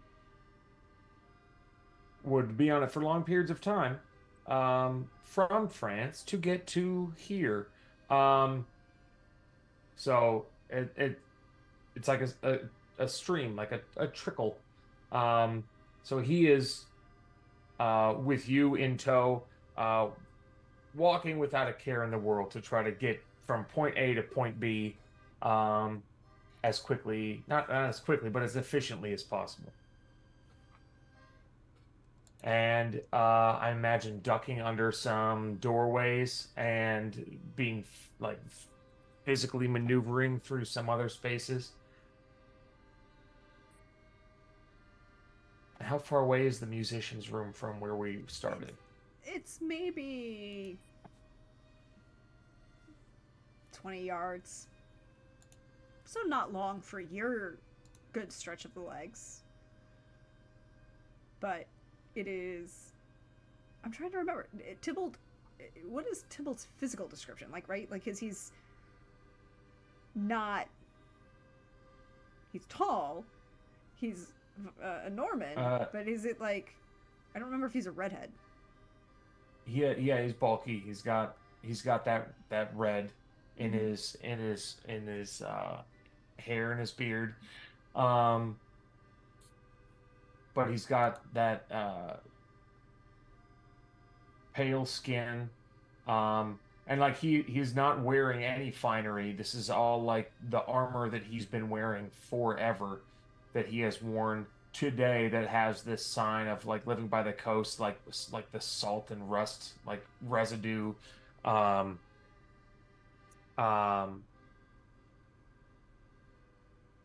but yes, very tall, but also broad. Like wasn't born that way, turned that way.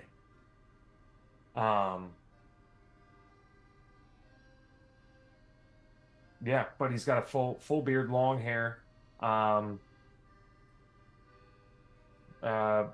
Very hairy, like mammalian hairy in nature. Um, yeah, kind of uncanny looking. Easy to pick out.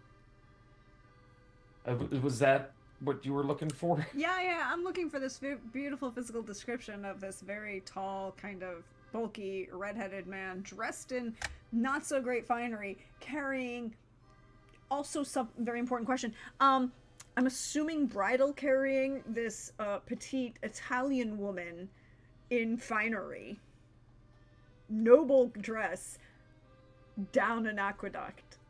Just images are important for both, the players at home, players and people at home, for reasons. Well, however Marozia would like to be carried. Yeah, I think you might have to. I think at a certain point it's gonna just be like you resist. Yeah, it's being like walked in. being. I mean, Tybalt's probably seen people on fire before. Oh, definitely. He's probably. It's like that, but without the fire. Okay. Mm-hmm. Like, there's a lot of kind of like, just like like muscle spasms, and then just kind of like the nails digging in, kind of like head like just kind of like buried in the shoulder sort of thing. A colossal aversion. Yeah, you can hear like the teeth scraping. Like she's trying not to make any like noise. I did not think the music was that bad, Marozia.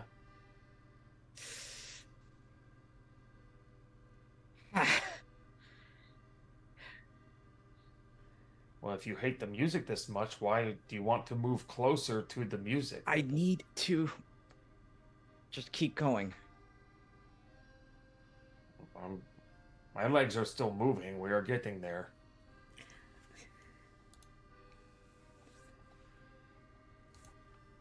And you're talking, aren't you? Mm-hmm. And you would hear the music stop.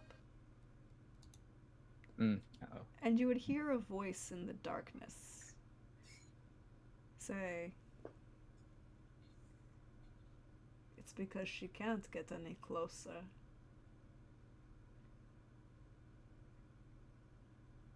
Hello! And Hello? stepping out of this is a very classically, strongly Roman featured Italian. It's an important distinction when you're on the island of Sicily, that this is a very strongly, that strong Aquilian, strong jaw, very Aquilian nose. There's a reason it's named after the Aquilian family. It's distinctive. He kind of gave it to a lot of members of the patrician class in variety of ways. So many definitions of that term. And he is dressed in a way in which you could say would be a musician. But there's just, this hint of extra, right? Like, there's just this hint of so much extra as this man walks out. Interestingly, for the time, he's clean shaven. His hair is intricately styled, but clean shaven. Strong Aquilian nose, strong jaw. He is not as tall as you are, but he is not short. He is taller than the average person for this time, but, giant. Hello, Marozia. I am here too. I am Tybalt. Yes. One of the candidates for Prince of this island. Who are you? Oh no, I don't no care about the politics here. I'm merely here for fun at the moment. Who are you? You may call me Ludovico.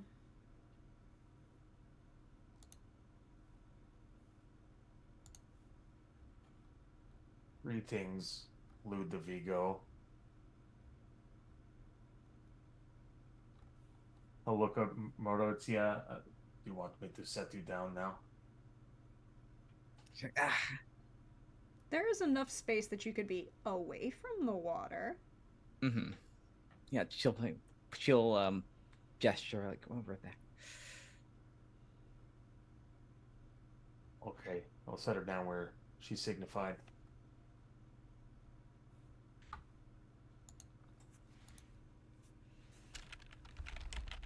And why are you here? I am here to provide entertainment. And I was asked to watch the proceedings for various parties.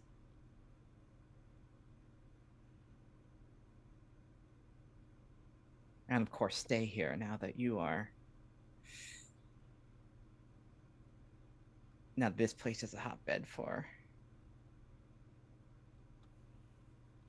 social climbing power. Oh, no, it's still a backwater. I have so many better places to be.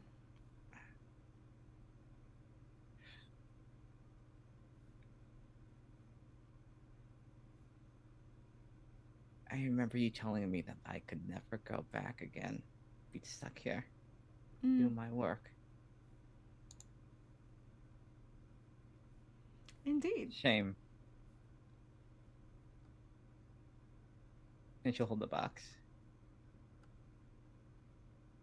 You're not going back to Rome either. And she'll smile and she'll like just toss the box like in front of him.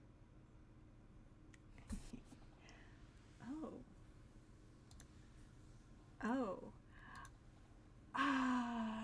You toss the box. So, this leads to some interesting things that I'm going to need from pretty much everybody here. First of all, I'm going to need either a... What is it again? It's gonna be a it's gonna be a dex brawl, because that's the dodge in this system, because yep. I'm going to need a dex brawl from Tybalt and from Marozia. Cool. We're gonna get that roll first. Then I know you'll do better than that. and no successes. Oh no! Wow. Oh, I'm so. One success, so you don't have a botch. Oh, good. That would have been really bad. Yep.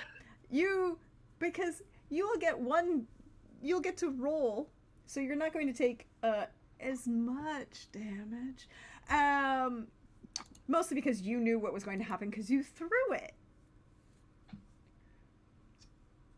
Well, you knew when it was going to happen. I should be more specific. You don't know what's going to happen. Hey, Siraj. Yeah. I need you to roll me a perception occult.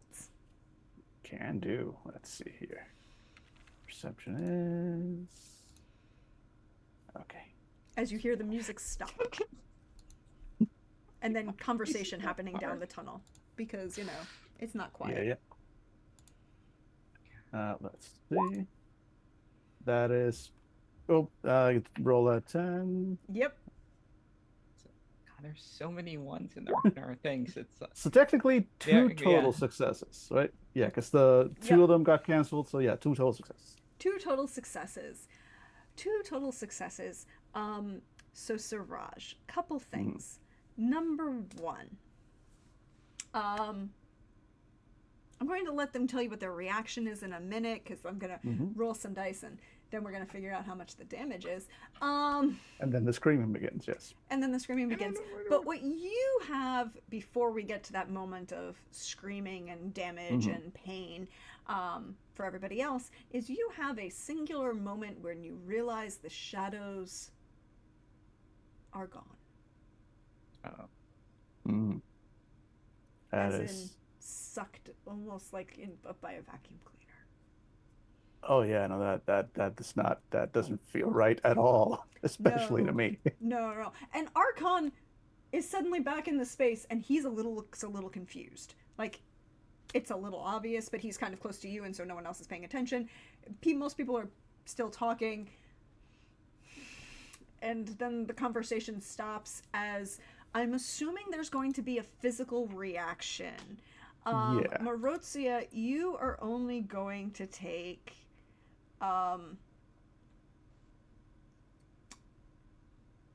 3 bruised. 3 bruised. How much did I take any damage from the water? No, the water, because you succeeded on that self-control courage test. So how do I do damage again? So you only take bruised. So you click the bruised, and it's the slash, and then you can add the 3 extra bruised above it, or 2 extra bruised above it. So basically, it's the slash, and then 2 slashes. So 3 total slashes. 3 total slashes. The one that's the X is the aggravated. Hi, hey Tybalt. Oh no! Tybalt, you're gonna take 3 aggravated damage. Oh my god! Unless you've got something to soak with this. Because this is magical, as you feel something just kind of sucked all the way through you, as if, because you're down this aqueduct tunnel, and picture being the epicenter for the vacuum is in front of you, and everything that's getting sucked is coming from behind you, so it's going to go through you to that vacuum. So I get extra bruises because of the... Well, it would be aggravated because you failed the dodge. Yeah, I don't know what the aggravated means. Bad. So bruised is easier to heal. Yes, that's not good. So in this case, it's the difference between lethal and non-lethal damage. Okay. You would take 3 aggravated damage, but do you have fortitude? Did we put fortitude on you? Did we give you? I mean, you have enough that you're not. This isn't going to kill you straight out. But didn't you have fortitude as one of your disciplines? Oh, discipline. That's the discipline. I don't. No, you have potence. Yeah. Oh wait, you have celerity. You have celerity. You get 2 extra dice on that dodge because you have celerity. Okay. Right? Well. Yeah, because you can use the number of dice from your celerity for your dodge roll. Correct? Yes. Let me double check, but I'm pretty sure that that's. Pretty sure that that's like the introduction to celerity.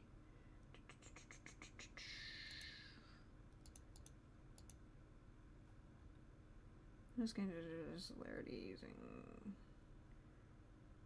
multiple actions a turn. Yeah, no, it gives you multiple actions per turn. Yeah. You get 1 extra action per turn. And you get the extra dice because you're a true Bruja and with celerity. Yeah, it only gives you extra actions at this point. Sorry. Mm-hmm. Oh wait, no.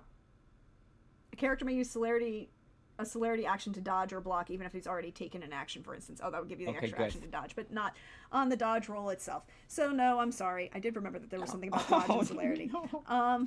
So you're taking 3 aggravated damage. The only way to heal aggravated damage is time or killing a human. Nom, nom, nom. I mean, did what? Not out of the realm of possibility. Can you do? But will that harm your humanity or path? Is that one of the sins of your road? Oh, these wonderful questions. I don't But think right now so. you have 3 aggravated damage that you can't say at the moment. Okay. So you're injured at this point, is what you are. All right. Where can I? Okay. So when you see your health bar, right? And where it says bruised, hurt, injured, wounded, mauled, crippled, incapacitated. The first one you put an X in, the second one you put an X in, and the third one you put an X in. That's 3, because it's also going to give you penalties for your rolls. So I'm at the wounded one. You're injured. You're at injured. Injured. Okay. Yeah, 3 aggravated. 3 aggravated puts you at injured. Okay. Cool. Because the first one is always bruised, and then hurt, injured, wounded, mauled. You're at injured. So that's stage 1. Picture at this point, you are injured. You have, it's like if you had taken a stab wound to the back, but you're not actively bleeding. You can just feel like all of your insides feel like you should be bleeding. I mean, you've been stabbed with a sword in the back before, haven't you? Or at least in the front. Several times in my body. Yeah, it hurts like a bitch, but you can still move. And the box you threw at Ludovico, well, he has to roll that dodge.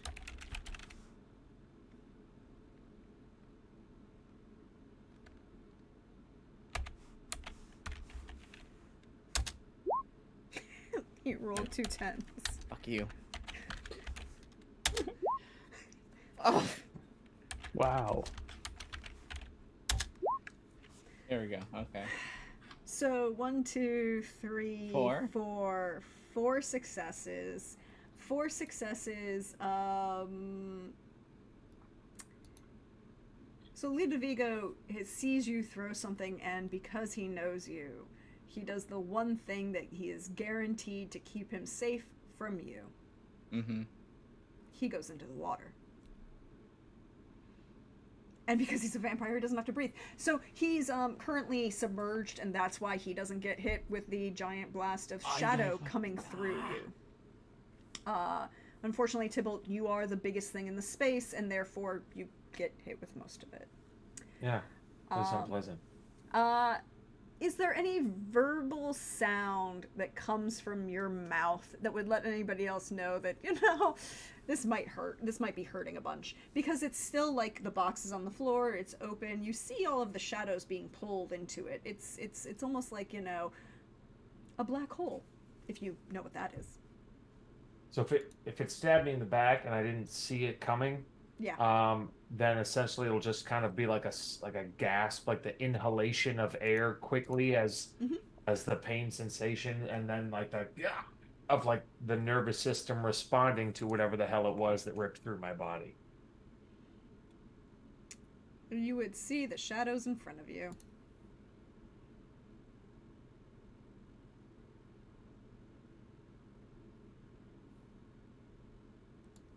Shadows plural. Yeah, it's all coming. It's like I said. Okay. Oh yes. So it hit me in the back. I see it going in front of me now. Yeah, it's kind of coming, you're in the way. But it's okay.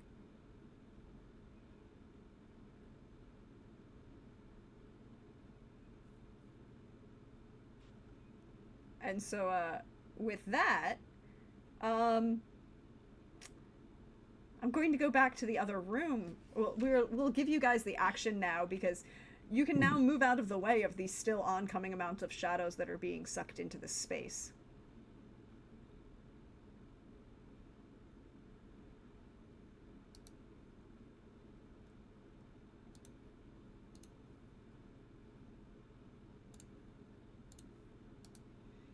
So you guys can both have an action. Oh, us. So there's more than one wave of shadow coming out of this box. Oh no, it's not coming out of the box. It's going into the box. All of the shadows from this space are being sucked through. All of the ones that were in that, very nice, big, large dome that Siraj and Archon were hiding in or having conversations in are being sucked down this tunnel. And unfortunately, the big damn thing that is, in the way would be Tybalt, and that went through you to the box. And there's more shadows continuing to go into the box. Yeah. That's why you lost that, when you failed that dodge roll, you were bigger than a bread box and in their way. And they don't really care. Can I try to close the box? You can try to close the box. You do have a penalty because you are damaged. Yeah, physically and emotionally. So how can I close the box? You're gonna have to get up close and personal with it and physically shut it. Let's do that then. Mm-hmm. Let's do that then. So how many actions would that involve? I think you would need 2 actions, but you have celerity, so you can use your celerity to get your extra action to move, right? Like you can use celerity for your extra action to move, which means you now have an action to physically try and close the box, and this is going to be a strength occult roll. And you are at a -2, correct? Yes. -1 for hurt and -1 for injured. So you're -2 dice. Okay, so I'm rolling 2 dice. Wish me luck. Can or else you help? You can attempt to help. How are you attempting to help?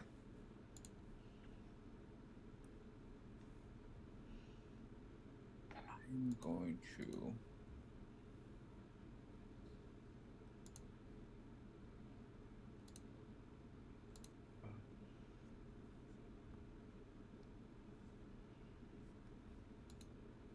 I don't think so. No, shoot, I can't.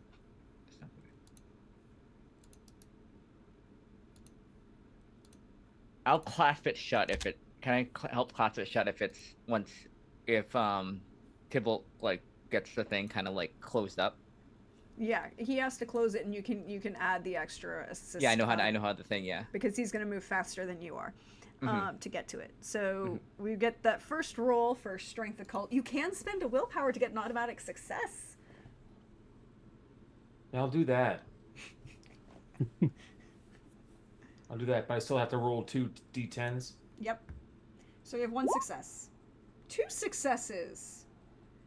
You now have 2. You have your hands on the box and are attempting to close it. It is moving. It is not fully clasped. You feel it moving in your hand. But now Marozia can make a attempt to shut it. Mm-hmm. Same thing, strength. Mm-hmm. Strength Strength occult. occult. Okay. Okay.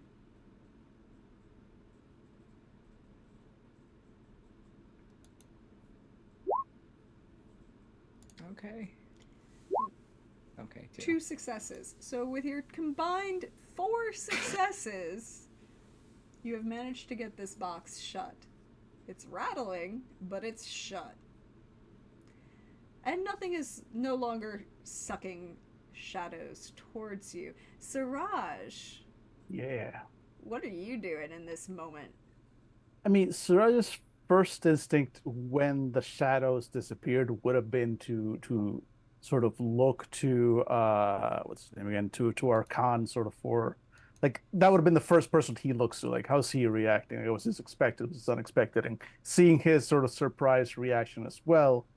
Um, Man, this is the one of the few things that will actually get Suraj to go towards instead of from. Like they took away his shadows and he took that personally. So he also would like to keep his retainer around. So he just whisper or mutter in Arabic to him like "Wait when we hear," and rush in that direction. He needs to see what the hell just happened. My shadows, give them back. Rude. You're rushing down the hallway towards the water. Arkan is like a half step behind you, mostly because you were physically closer to that end of the tunnel than he was. So you are both moving at speed. It's just you are physically closer than he was. There has been a reaction from other people in the space, and most of which is concern.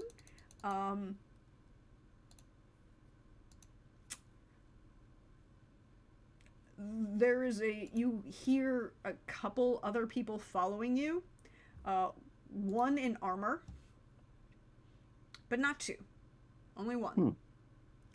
And the other is very, you know that it's somebody moving behind you, but it doesn't make a lot of sound. It's very, very quiet. And it doesn't take you long. Like I said, they're only about 20 yards down the tunnel. Yeah. Good job. You see Tybalt with a big, what looks like stab wound through his back. You see him and Marozia holding this box closed. That is all that you see in this moment. Interesting. I mean, quick math. It all 2 + 2 equals box dangerous. But at the same time, that's not hard to determine. yeah, exactly. But at the same time, I've got an act to keep up. So Siraj would kind of run up, and as he's coming close, he would just kind of place a hand on the wall and just look in that vague general direction, knowing that Arkan was like a step behind him. And also, he's in charge of this whole thing far more than I am. So at that point, he's just like there and kind of looking in between Arkan, or he's facing in between Arkan and the box, and like expectantly. Yeah, but just placing himself at, hey, order me around, tell me what to do. And he is disoriented in a way that says he is reacting, and he is reacting appropriately, but he's taking that half second to be like, this is not normal. We are in the fully not normal kind of stage, and he reaches down to go and as if to touch the box. And something happens. And you see, I need Marozia and Tybalt to make me both another strength occult check. Tybalt, you're still down 2 until you eat somebody, basically. Or 2 people, actually. But you rolled a 10, so you can re-roll that 10. Oh. So 1 success. 2 successes. 2 successes. The box is pushing against you and starting to open again, just as Archon goes to reach for it. And Archon looks at Siraj and says, run. Because he pulls his hand back as far as he can. And like he was almost touching it, he sees it go to open, and he just looks at you and shouts, run, and pulls his hand back as if he's going to run as well. They do precisely that. Do not need to be told twice. And that's where we're going to end for tonight. We get to find out what Marozia and Tybalt get to do in 2 weeks when we come back. I'm gonna spend this next 2 weeks rolling up a new character. Providing we survive, lie my ass off. We'll see. I mean, it wasn't a bad plan. It kind of feels like it was a bad plan, at least from Tybalt's perspective. It definitely feels, because there was no plan. He has no idea what was happening until he got stabbed in the back with a torrent of shadows. It's like you were just in the way of this drain. It's what happens when you're 7 feet tall and broad and are bigger than a bread box. Yeah. First act is Prince outlawing whatever the fuck that was. We're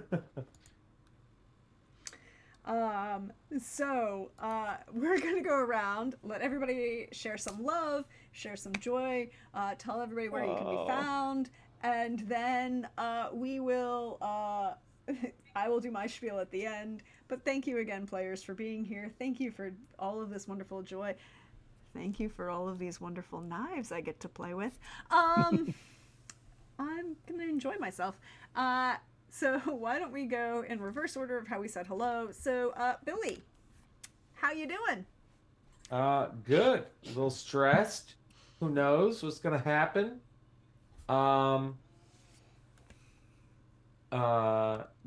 Good though. Very exciting. Very thrilling. And my Tybalt's main goal is whatever injuries were sustained, he has to recover to perform optimally for this duel that's going to happen in a day. So, but first, we got to survive this encounter to get there. So that's the number one priority for Tybalt. Yikes! This is exciting. A little too exciting for me personally. I like chill conversation, even though my behavior did not signify that is what I actually enjoy. But this is a fun character to play. I don't normally play super forward and bold characters, so this is a refreshing change of pace for me, and couldn't have asked to play with a better group. It's always fun to observe these brand new characters and see how they react to stuff like this. So it was a blast for me. You can follow me at Bill of the Forest on the internet, but if you don't do that, that's fine. You should do that because Billy is great. And I just checked the rules because I can. Technically, with you're at injured for lethal damage, which is where you are. It would be 1 week of healing time. You're muted, so we can't hear your reaction to this wonderful thing. So it's 1 week per. No, that's how long it would take you because of where you are. So if you were bruised, lethal, it's 1 day. Hurt is 3 days. Injured is 1 week. But if he eats a human, though?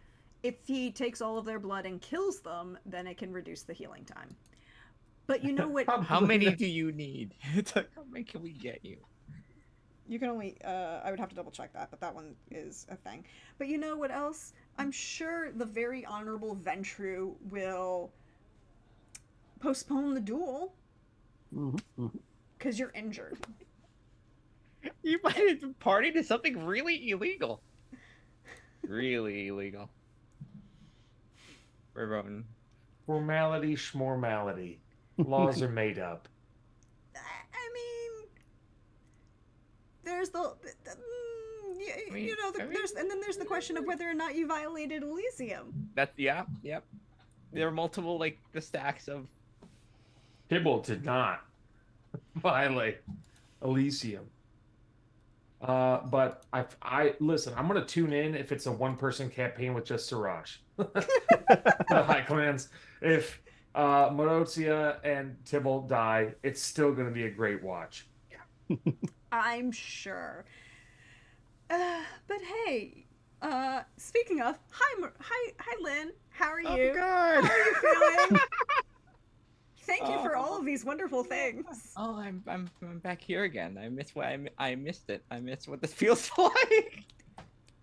So I would like to inform the people at home who maybe don't know that Lynn was one of the players who gave me the title of Field Sniper. I'm like, ooh, wait, you're gonna give me a running water version? You want to know what Romans really built a lot of? Yeah. Aqueducts. Yeah. Let's play with that. I'm on an island. There's water everywhere. Fun. Fun. It's great. Yeah. But thank you again for all of this fun times. God.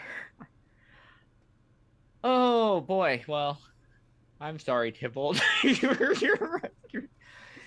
Your honorable fight to the death has maybe been derailed for multiple a Jenga tower of potential illegalities, forbiddenness.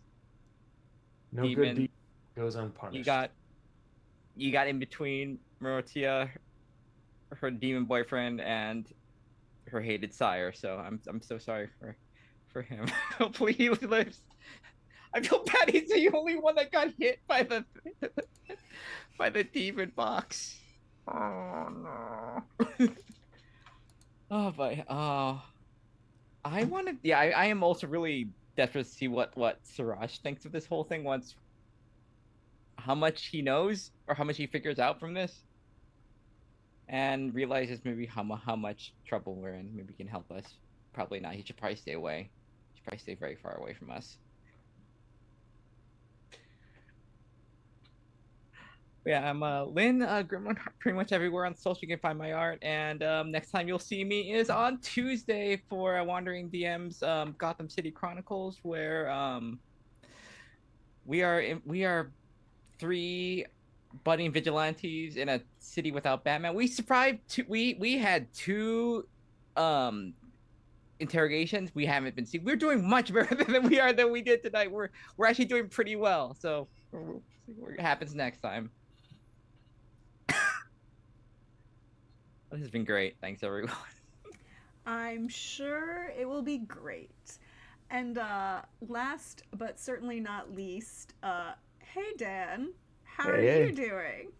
Having a good time. This was a blast as always. I would first of all like to call out and give major props to Lynn / Marozia for finally almost one game and about 80% of a second game in.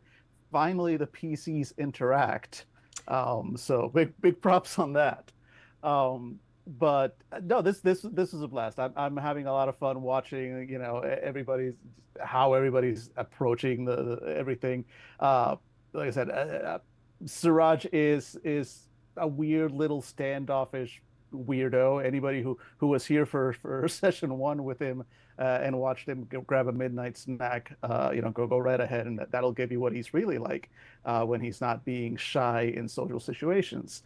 But I'm really enjoying this. I'm enjoying how how everything's been building, and we're just now getting to this little blast of chaos.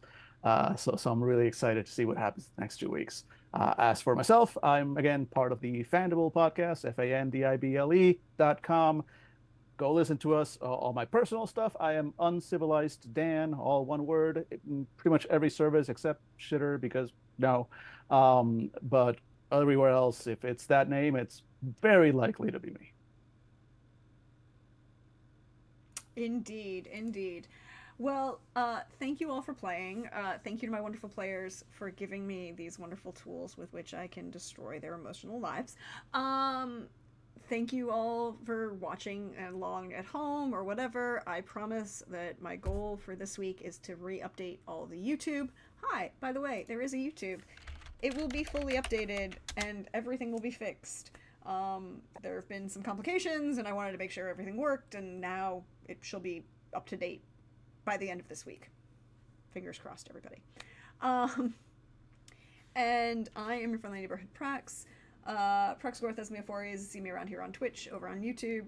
You can find me or as Prax the Bard over on Instagram and Hive, Blue Sky, and I use that thing that used to be Twitter occasionally. You can find me there. But next up, next week we're back with Team Syracuse. Their Elysium has been a lot calmer and less threats of violence. The low clans have less violence than the high clans. What does that tell you? So many things. A Pope says no one opened an abyssal gate in Syracuse yet. I mean, you know what, these things happen. And then you'll find me around. Last night I got to play, I got a PR copy of a really great little kind of cozy isometric game called Gordlets. You can check that out. I played it. It was kind of cool. It was a lot of fun. It was very chill. There were no stakes. There was lots of fun, but no stakes. And it's a great cozy game.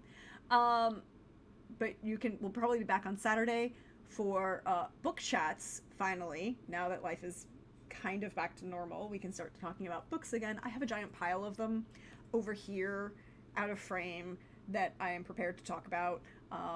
Some of them I expect you to have interesting reactions to. It'll be great. But we'll be back with that. And in 2 weeks we'll be back with Team Palermo.